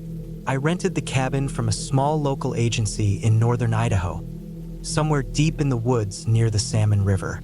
The directions were vague, and I had to drive over an hour on narrow, winding roads before I finally saw the cabin. It was older than I expected. A wooden structure, darkened by years of rain and sun, with shingles curling at the edges. Moss grew along the north-facing side, and the windows were grimy, streaked with dust and rain. At first glance, it looked abandoned, but the lock on the door and the faint smoke from the chimney suggested someone cared for it, or at least had, recently. I unloaded my bags, leaving them in the small, dimly lit entryway. The air inside was heavy, musty, and slightly sweet, like wet leaves decomposing on the forest floor. The floorboards creaked under my weight, loud in the quiet, making me jump each time. I carried my flashlight, though the cabin had electricity, because I liked the added sense of control. I started by exploring each room. The living room had a stone fireplace, the mantel cluttered with old, dust-covered tools and a few jars of what looked like homemade preserves. The kitchen was small, with a sink that leaked slightly into a rusty pan below and a stove that probably hadn't been used in months. Outside, the trees were close, almost pressing against the cabin. The wind moved through the branches, making long, moaning sounds that reminded me of voices. As evening fell, the shadows grew long and the air cooled sharply. I lit the fireplace with some dry wood I found stacked in the corner and settled into an old armchair. I had brought a thermos of coffee and a notebook, planning to write and relax, but the forest seemed alive in a way I hadn't expected. Every small noise, the snap of a twig, the distant call of a bird, echoed unervingly in the surrounding trees. By the second night, I noticed subtle things that didn't make sense. The cabin door, which I had locked carefully, was slightly ajar in the morning. At first, I thought maybe I hadn't latched it properly. Then I found footprints in the thin layer of dust on the kitchen floor, small, boot-like prints that didn't match my shoes. I checked the windows. All were locked from the inside. I started keeping a knife near my bed and double-checking every lock, but the feeling of being watched only grew heavier. On the third night, a storm rolled in. Rain fell in heavy sheets, hammering the roof and windows. Lightning split the sky, illuminating the forest outside in brief, stark flashes. During one of these flashes, I noticed movement in the window facing the forest edge. Just a shadow, fleeting, but enough to make my heart pound. The wind rattled the cabin violently, making it sound as though the entire structure might collapse. I sat huddled under a blanket, eyes darting to every corner. Sleep was impossible. By the fourth day, I realized that the cabin wasn't as isolated as I had thought.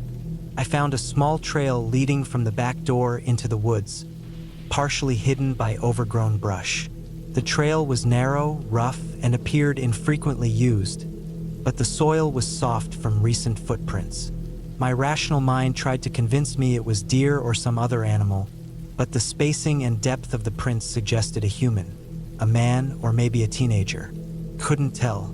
That evening, I reinforced the locks and stayed in the living room, refusing to move until night passed. I avoided going outside unless absolutely necessary. The fifth night, I awoke to a different sound. Scratching. At first, I thought it was branches brushing against the siding, but the noise was rhythmic, deliberate, moving along the outer walls. I crept to the window, flashlight in hand, and scanned the darkness. My light caught a figure crouched near the back of the cabin. Slim, wearing dark clothing, completely still as if waiting. I froze, my hands trembling, heart hammering. The figure didn't run when it saw me. It simply melted into the shadows. That night, I barely slept, listening for every sound. By morning, I decided I had to leave.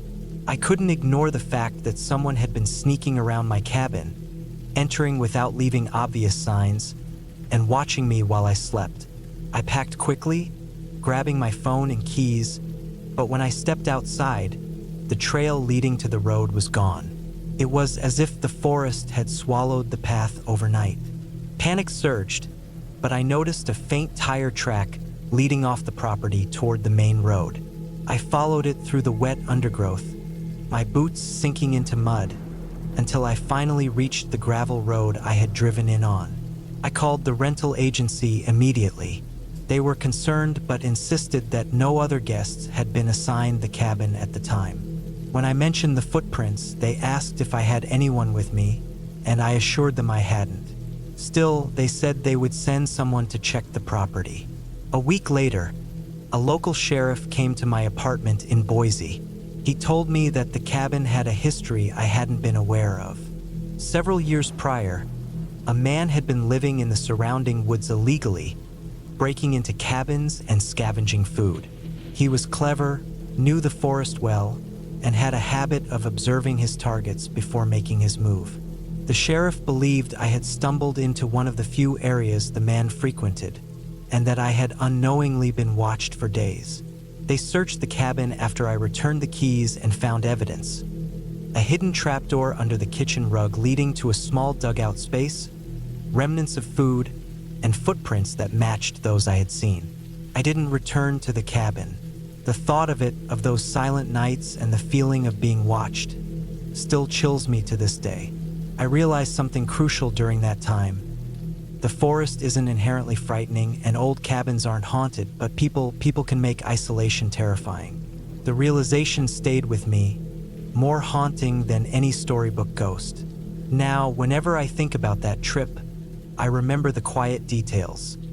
The smell of wet wood, the sound of the wind rattling the shingles, the taste of the cold air, and the shadows that moved just beyond the edge of the firelight.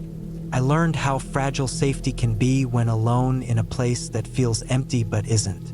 I also learned the value of paying attention, of trusting instincts, and of leaving when a situation feels wrong. Years later, I went hiking in Idaho again, but I always stayed near populated trails. I never went back to that remote stretch of forest. I still picture the cabin sometimes, standing dark and silent under the trees, and I shiver. Not from ghosts, but from knowing how close I came to a real danger I wasn't prepared for. It was a relief, yes, to walk away alive, but it was also a lesson that some fears are entirely human and entirely real.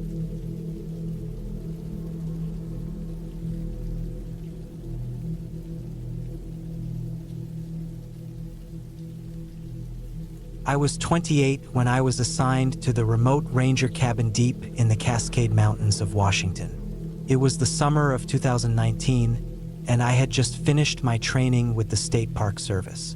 The cabin, a small wooden structure built in the 1960s, was tucked into a clearing near the edge of the forest, far from the nearest trailhead. No phone signal, no running water beyond a hand pump, and no neighbors for miles. The thought of complete isolation both excited and unnerved me. The first day I arrived, I spent hours getting the cabin in order.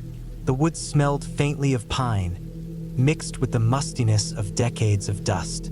The furniture was simple: a sturdy wooden table, a pair of chairs, a small bunk, and a metal stove. Outside, the clearing was overgrown with ferns and wildflowers, and the surrounding fir trees loomed tall and dense, their needles whispering in the wind. I remember feeling a sense of both awe and unease. There was something about that forest that seemed alive in a way that went beyond the normal rustle of wildlife. I spent the first evening cataloging supplies, checking the first aid kit, and inspecting the trail maps. I could see the stars clearly from the cabin's single window. The sky was black, and the Milky Way stretched like a pale ribbon across it. For a while, I simply sat outside, listening to the sounds of the forest. The occasional hoot of an owl, the rustle of leaves, and the distant gurgle of a creek were calming. Yet, as night deepened, I noticed other noises, softer, irregular. Twigs snapping in ways that didn't match the rhythm of a deer or raccoon. Footsteps, perhaps, but too heavy for anything small. My pulse quickened, but I brushed it off. I was alone, sure, but rationally I told myself it had to be an animal. The next morning, I set out for my daily patrol. The forest was thick, the trails winding and overgrown in places. I carried my standard ranger pack: water, a first aid kit, a small axe, a radio, and a flare gun. Hours passed slowly, and when I returned, the cabin looked the same, yet something felt different. I noticed the door to the small shed at the back of the cabin was slightly ajar, though I was certain I had locked it before leaving. Shrugging, I closed it and checked the lock again. Perhaps the wind, I thought. That night, around 2 in the morning, I was awakened by a loud bang against the cabin wall. My heart leapt. I grabbed my flashlight and slowly crept to the window, peering into the darkness. The beam cut across the clearing, illuminating nothing but the swaying ferns. Then I noticed it, footprints in the soft earth just outside the cabin. Large, uneven, and deep. Not deer prints, not bear prints, at least not the ones I had learned to recognize.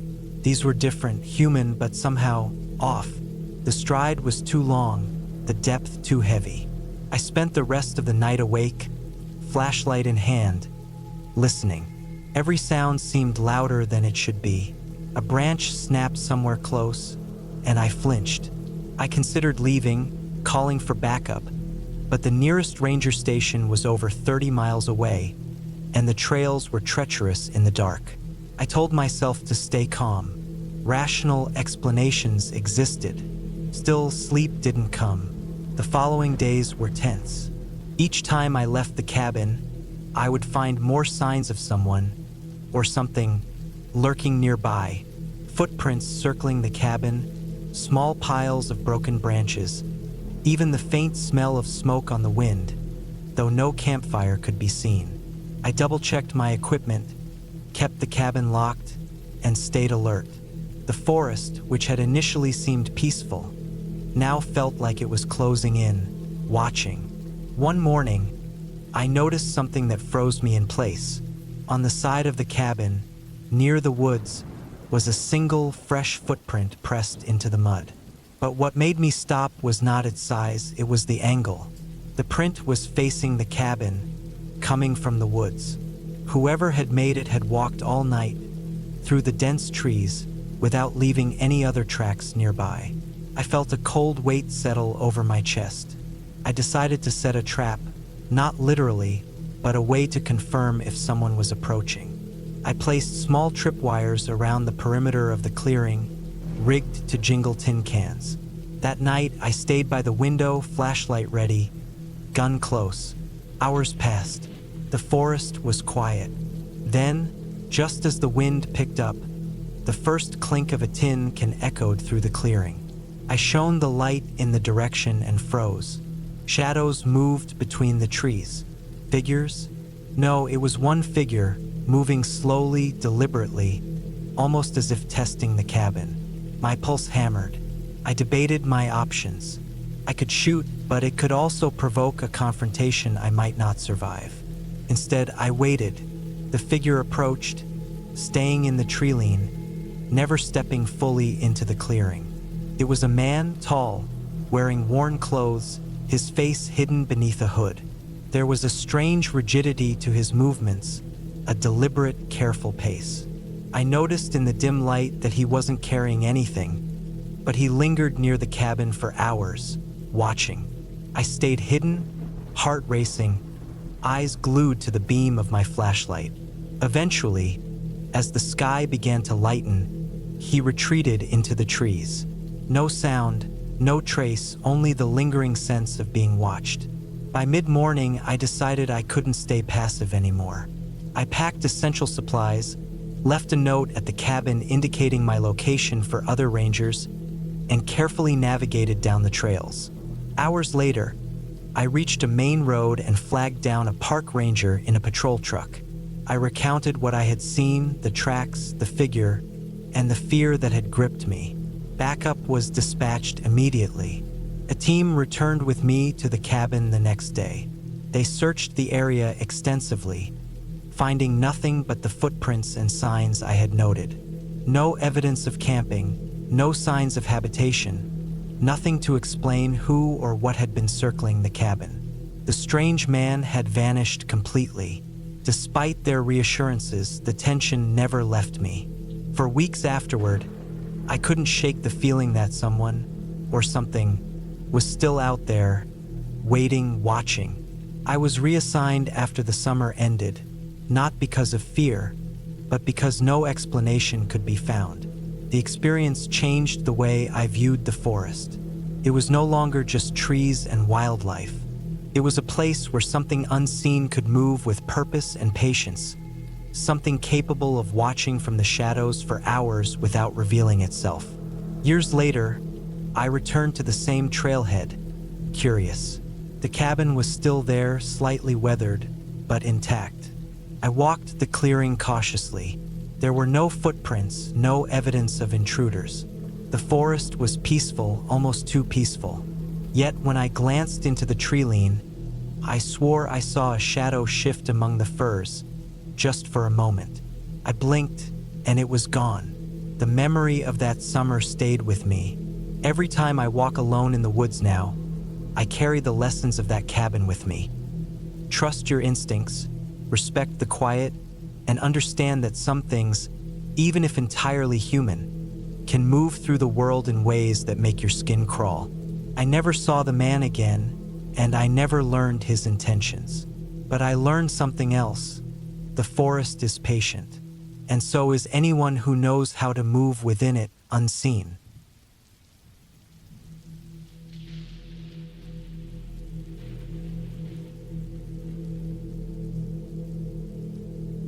I didn't expect the week I spent alone at the cabin in northern Minnesota to feel like an endless trial, but by the time it started, I had already made the mistake of thinking it would be peaceful. I was 29, freshly divorced, and desperate for a week of solitude to clear my head. My name's Jason Mullen, and I had rented a small, weather-beaten cabin near the edge of the Boundary Waters Canoe Area Wilderness. The year was 2007, late October, and the air had a sharp, biting quality that promised snow any day. The drive up had been long, and by the time I pulled into the dirt driveway, the sun was sinking behind the tall pines, throwing long, black shadows across the gravel. The cabin itself was older than I expected. Its paint had peeled decades ago, leaving the gray wood bare and rough. The roof sagged slightly, and the small porch creaked under even my light weight. There was no cell service, no internet, just the sound of wind through the trees and the occasional distant call of a loon from the lake a half-mile down. It should have been calming, but instead, a strange sense of unease settled in my chest. I spent the first night unpacking, lighting the wood stove, and double-checking the locks on the cabin door. There was one small window in the front, and the only other way in or out was a back door that led to a small, overgrown path through the trees. Everything was quiet, maybe too quiet, the kind of quiet where even the smallest sound echoes like thunder. I tried to shake it off, telling myself I was just tired and my imagination was running wild. The second day, I decided to explore the area. The woods were dense, the trees tall and skeletal with autumn leaves falling in clumps around my boots. I followed a trail that led to the lake. The water was still, dark, and cold-looking, reflecting the gray sky above. It was beautiful in a harsh, untouched way, but I couldn't ignore the feeling that I was being watched. I laughed at myself under my breath and told myself it was ridiculous. I was alone in the wilderness. There was nobody else around. By the third night, the isolation had started to gnaw at me. I had finished the small pile of firewood left for me and was rationing the rest. The wind had picked up, rattling the windows, and the trees groaned under its force. Around midnight, I was lying awake on the thin mattress when I heard it. A soft, deliberate crunch of snow and leaves outside the cabin. My heart jumped, and I froze, straining my ears. The sound stopped. I told myself it was probably a deer or a raccoon, maybe a wolf, but something in the rhythm of the steps didn't match any animal I knew. It was steady, deliberate, human. I spent the next few hours listening. Occasionally, I thought I could hear breathing or the subtle scraping of boots against the gravel porch. I couldn't see anything through the window. I stayed awake until the early morning hours, sitting on the floor against the door, clutching a heavy flashlight I had brought in case of emergencies. I kept telling myself I was overreacting. After all, I had driven hours to be alone. The following day, I went to the nearby town of Ely to buy supplies. I made a point to tell myself that getting food and firewood would calm my nerves. The store was small. The owner, a grizzled man who had lived there all his life. He gave me a strange look when I mentioned the cabin. "You sure you want to be out there this time of year?" he asked. "The weather turns quick. People go missing out there sometimes." I nodded, trying to hide the unease rising again. I brushed it off as local superstition and headed back to the cabin with a full pack of supplies, telling myself I could tough it out. That night, the sense of being watched came back stronger than ever. The wind had died down, leaving an unnatural stillness. Around 10 p.m., I heard it again, the sound of someone moving in the snow outside. But this time, it wasn't random. I could hear it pacing back and forth in front of the cabin, then stopping, then starting again. I crept to the window, careful not to make a sound, and looked outside. Shadows moved between the trees, but the darkness was thick. Whoever it was, they were keeping to the edges of the woods, just out of clear view.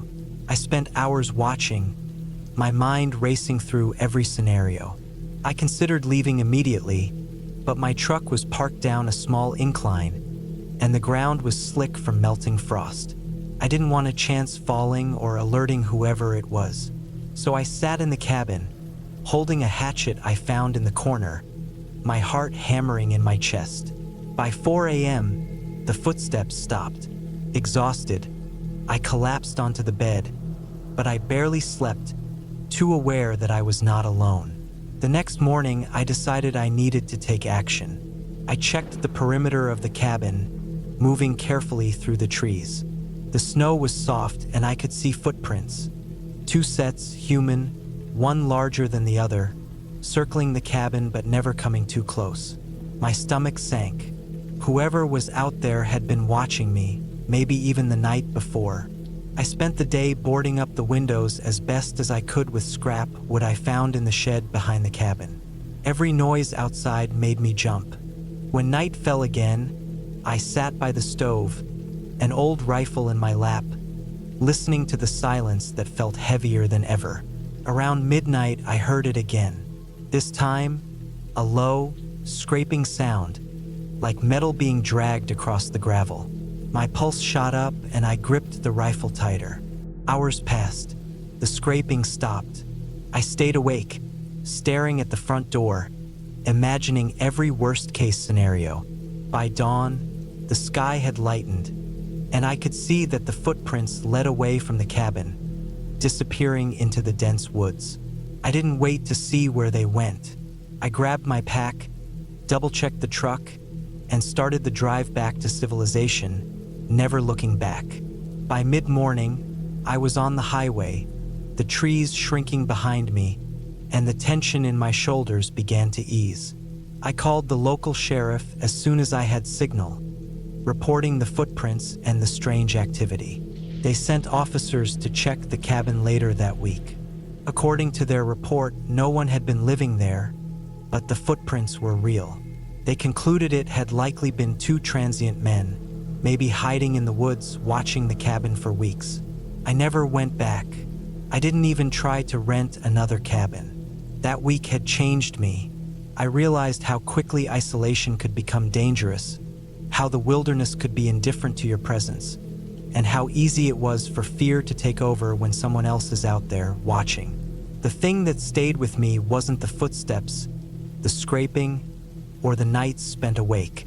It was the realization that someone had been close enough to touch the cabin walls, to see me through the windows, and yet I had never even seen them clearly. And yet I survived. I came home, I told my story, and I learned that being cautious in the wild isn't paranoia, it's necessary. Years later, I drive past Ely sometimes on my way to other trips, and I always think about that cabin. I can almost see it in the distance, sitting among the bare trees, silent and empty. And I know now that not all fear comes from the unknown. Sometimes it comes from someone real, someone close, and knowing that you made it through, That's the only thing that makes the fear bearable.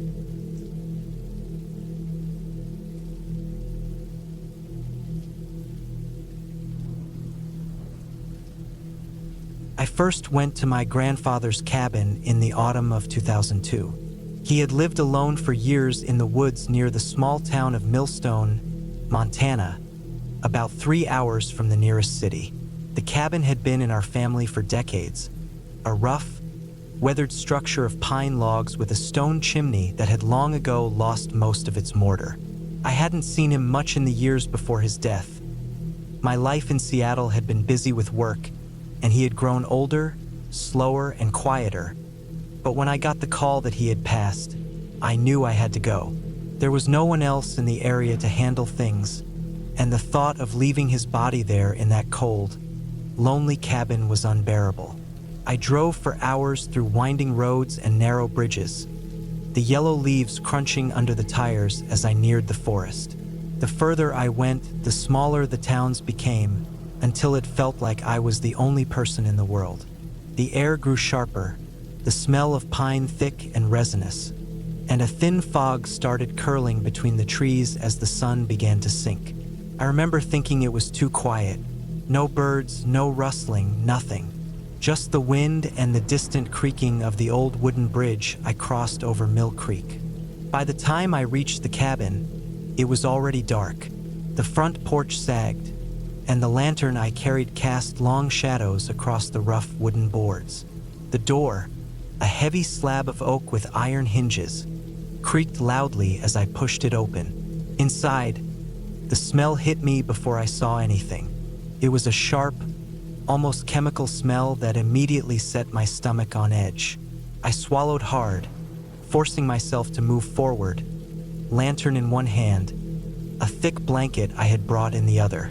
Grandfather's body was in his favorite armchair, the one with the faded green cushion near the fireplace. The sight froze me in place for a moment. He looked smaller than I remembered, almost swallowed by the chair, his hands folded over his chest. His skin had taken on a grayish tone, and the wrinkles seemed exaggerated in the dim lantern light. I had never handled a dead body before, and the reality of it made my chest tighten. The cabin itself had changed little since I had been here as a boy. Dust coated the surfaces, a thin layer over the old wood floors. The fireplace had ashes from last winter's fire still scattered inside. On the kitchen counter, a mug sat half full of cold, congealed coffee. His tools were neatly arranged on the workbench in the corner. Hammer, saw, nails, and his old hunting rifle leaned against the wall, dust motes catching in the lantern light. Everything was frozen in time, as if he had just stepped out for a moment and would return any second. I knew I had to move quickly. There was no phone signal in this part of the forest, and I had to wait for someone to come get him. I started by checking the room, closing the curtains to keep the chill out, and moving some blankets closer to cover him. The silence pressed down on me. Every creak of the old wood, every gust of wind rattling the windows made me jump. The forest outside seemed alive with hidden movement, shadows stretching across the cabin walls as the lantern flickered. The hours passed slowly. I kept glancing at him, unable to look away for long, yet too scared to leave him alone. My mind replayed memories of him. His quiet laugh, the way he would whistle while working in the yard, how he would insist on walking me through the forest to find the best spots for fishing. Now, those memories felt strange, distant, and painful, like fragments of someone else's life. Night deepened, and I tried to make the cabin feel less empty. I started a small fire in the fireplace, the crackling of the logs giving the room a bit of warmth and life. I checked his supplies, noting that there was enough wood stacked for a few more weeks, a small stash of canned food, and a tin of salt. It was like he had been ready to live out his remaining days alone here, quietly, without asking for help. That thought made me feel heavier. Eventually, the body had to be moved. I had prepared myself for it, reading instructions online, understanding how to carefully handle someone who had passed to avoid injury or unnecessary damage. I rolled up my sleeves and began lifting him slowly, keeping my back straight and knees bent. He was heavier than I expected, and I had to pause several times, sweat running down my face, lantern in one hand, his limp body in the other. I set him on a blanket laid out on the floor, making sure his head was slightly elevated. The air smelled stronger now, musky and metallic. Time blurred after that. I couldn't sleep, but exhaustion hit me, so I lay on the floor near the fireplace. The fire burned low, shadows dancing across the walls. I thought about the trips I had taken with him as a child, the time he had taught me to skin a deer, the countless stories he had told me while we sat by a fire just like this one. I realized how little I had appreciated him until now.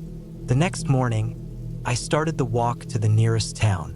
I needed to get someone with experience to handle him properly. The fog had lifted slightly, revealing the forest in its full autumnal glory. Orange, yellow, and red leaves covering the ground like a patchwork quilt. Birds were chirping again, squirrels darting across fallen logs. The contrast between the vibrant life outside and the stillness inside the cabin made me feel surreal. By mid-morning, I met a local man who drove me back to the cabin with proper tools. Together, we moved my grandfather's body to the truck carefully, securing him under a thick blanket. The ride back to town was quiet, the forest slowly receding in the distance. I felt a strange sense of closure as we drove past the winding roads, the mountains standing silently in the background. Once he was taken care of, I returned to the cabin one last time. I cleaned it as best as I could, making sure his possessions were safe and intact. I lit a final fire in the fireplace, leaving the door slightly ajar so the morning light could enter. Standing there, I realized that the cabin wasn't haunted, wasn't eerie in a supernatural sense. Its only weight came from the life that had been lived there, the solitude, the routines, and now the absence of my grandfather. I locked the door behind me and walked down the path toward my car, feeling a sense of calm that surprised me. I had faced the fear of death in its rawest, most tangible form, and I had survived it. Weeks later, when I returned to the city, I thought often about the cabin. I thought about how life carries on, quietly, without fanfare, and I realized something important. The fear we feel in these moments is just a mirror of the love we carry, the bonds we have with those who leave us. My grandfather was gone, yes, but the time we had shared, the lessons, the memories, they remained, and that, I knew, was the real ending, clear and undeniable.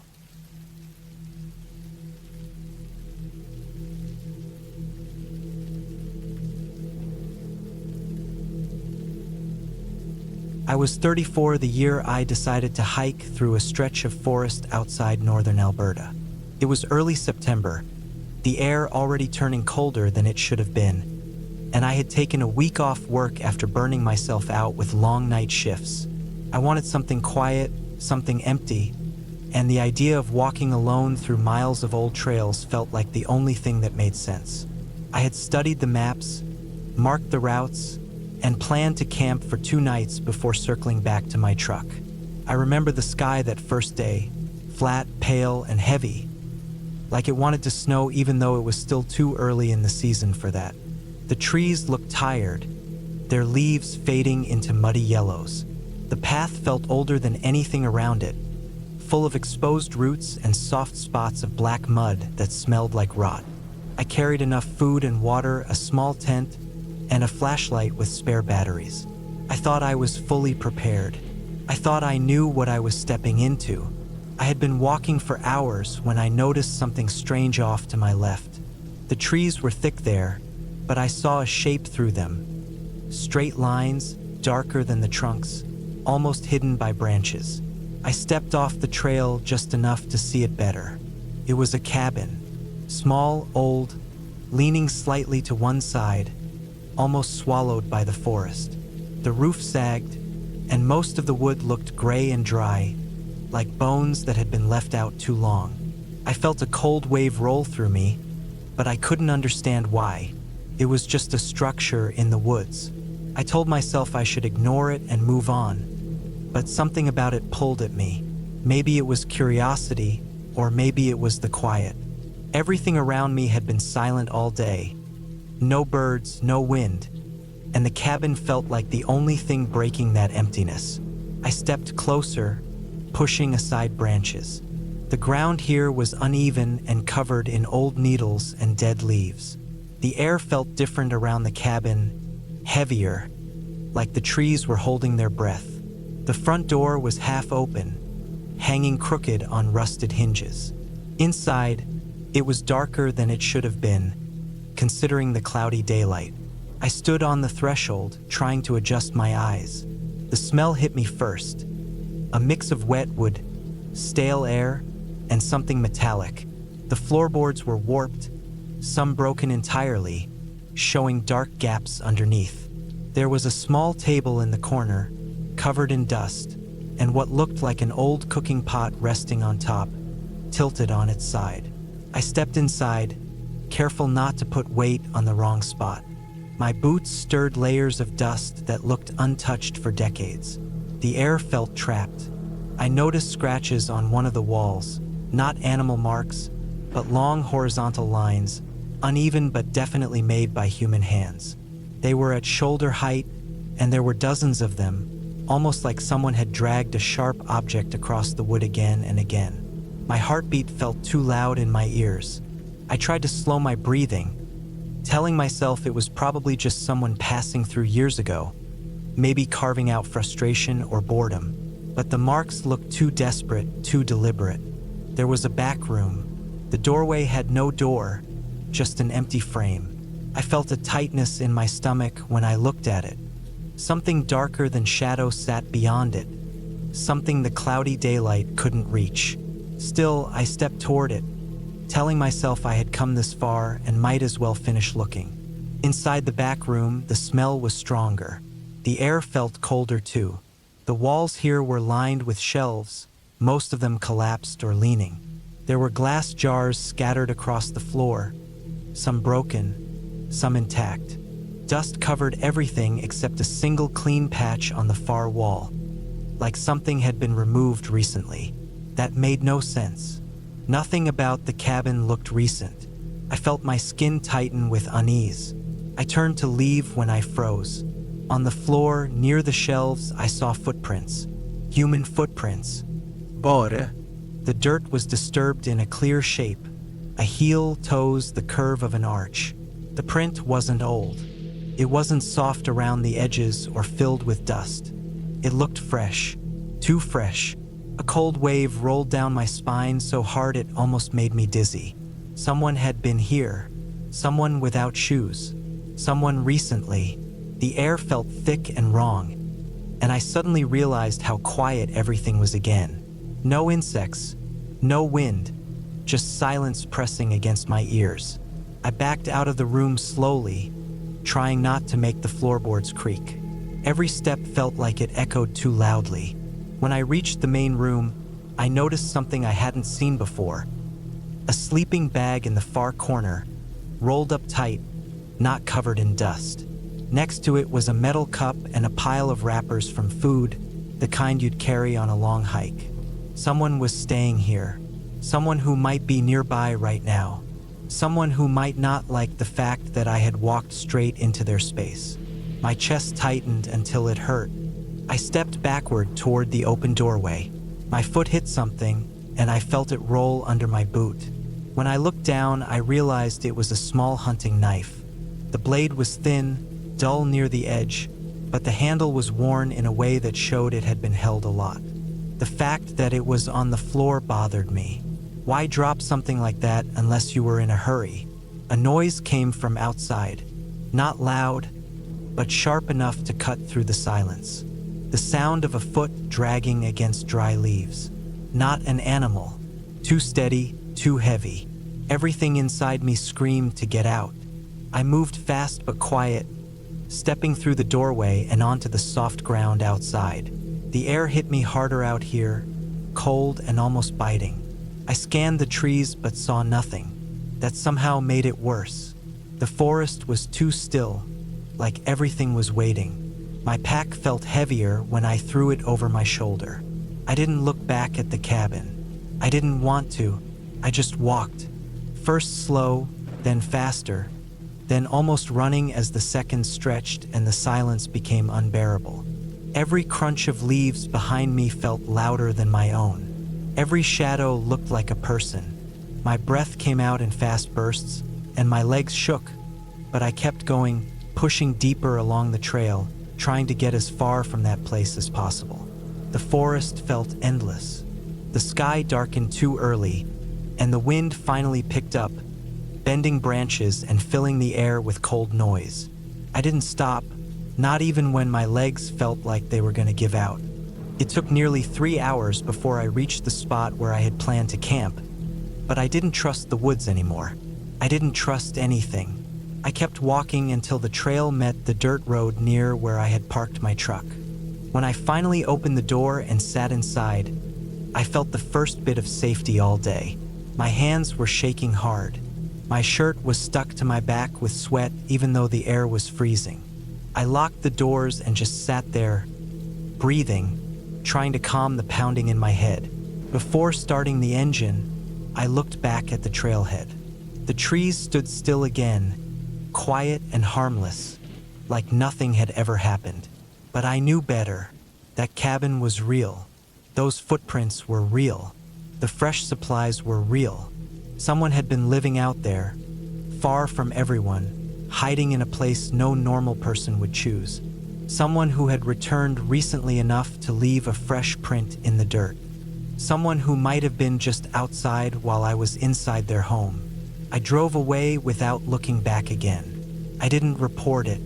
I didn't tell anyone. I didn't return to the forest that year or the year after. The ending was simple. I stayed alive because I left when I did. I never saw who lived in that cabin, and I don't want to. But I know one thing clearly, even now, there was nothing supernatural in that place. Nothing strange in a way people tell stories about. It was something much worse. It was another human, someone who didn't want to be found. And I was lucky I got out before they came back.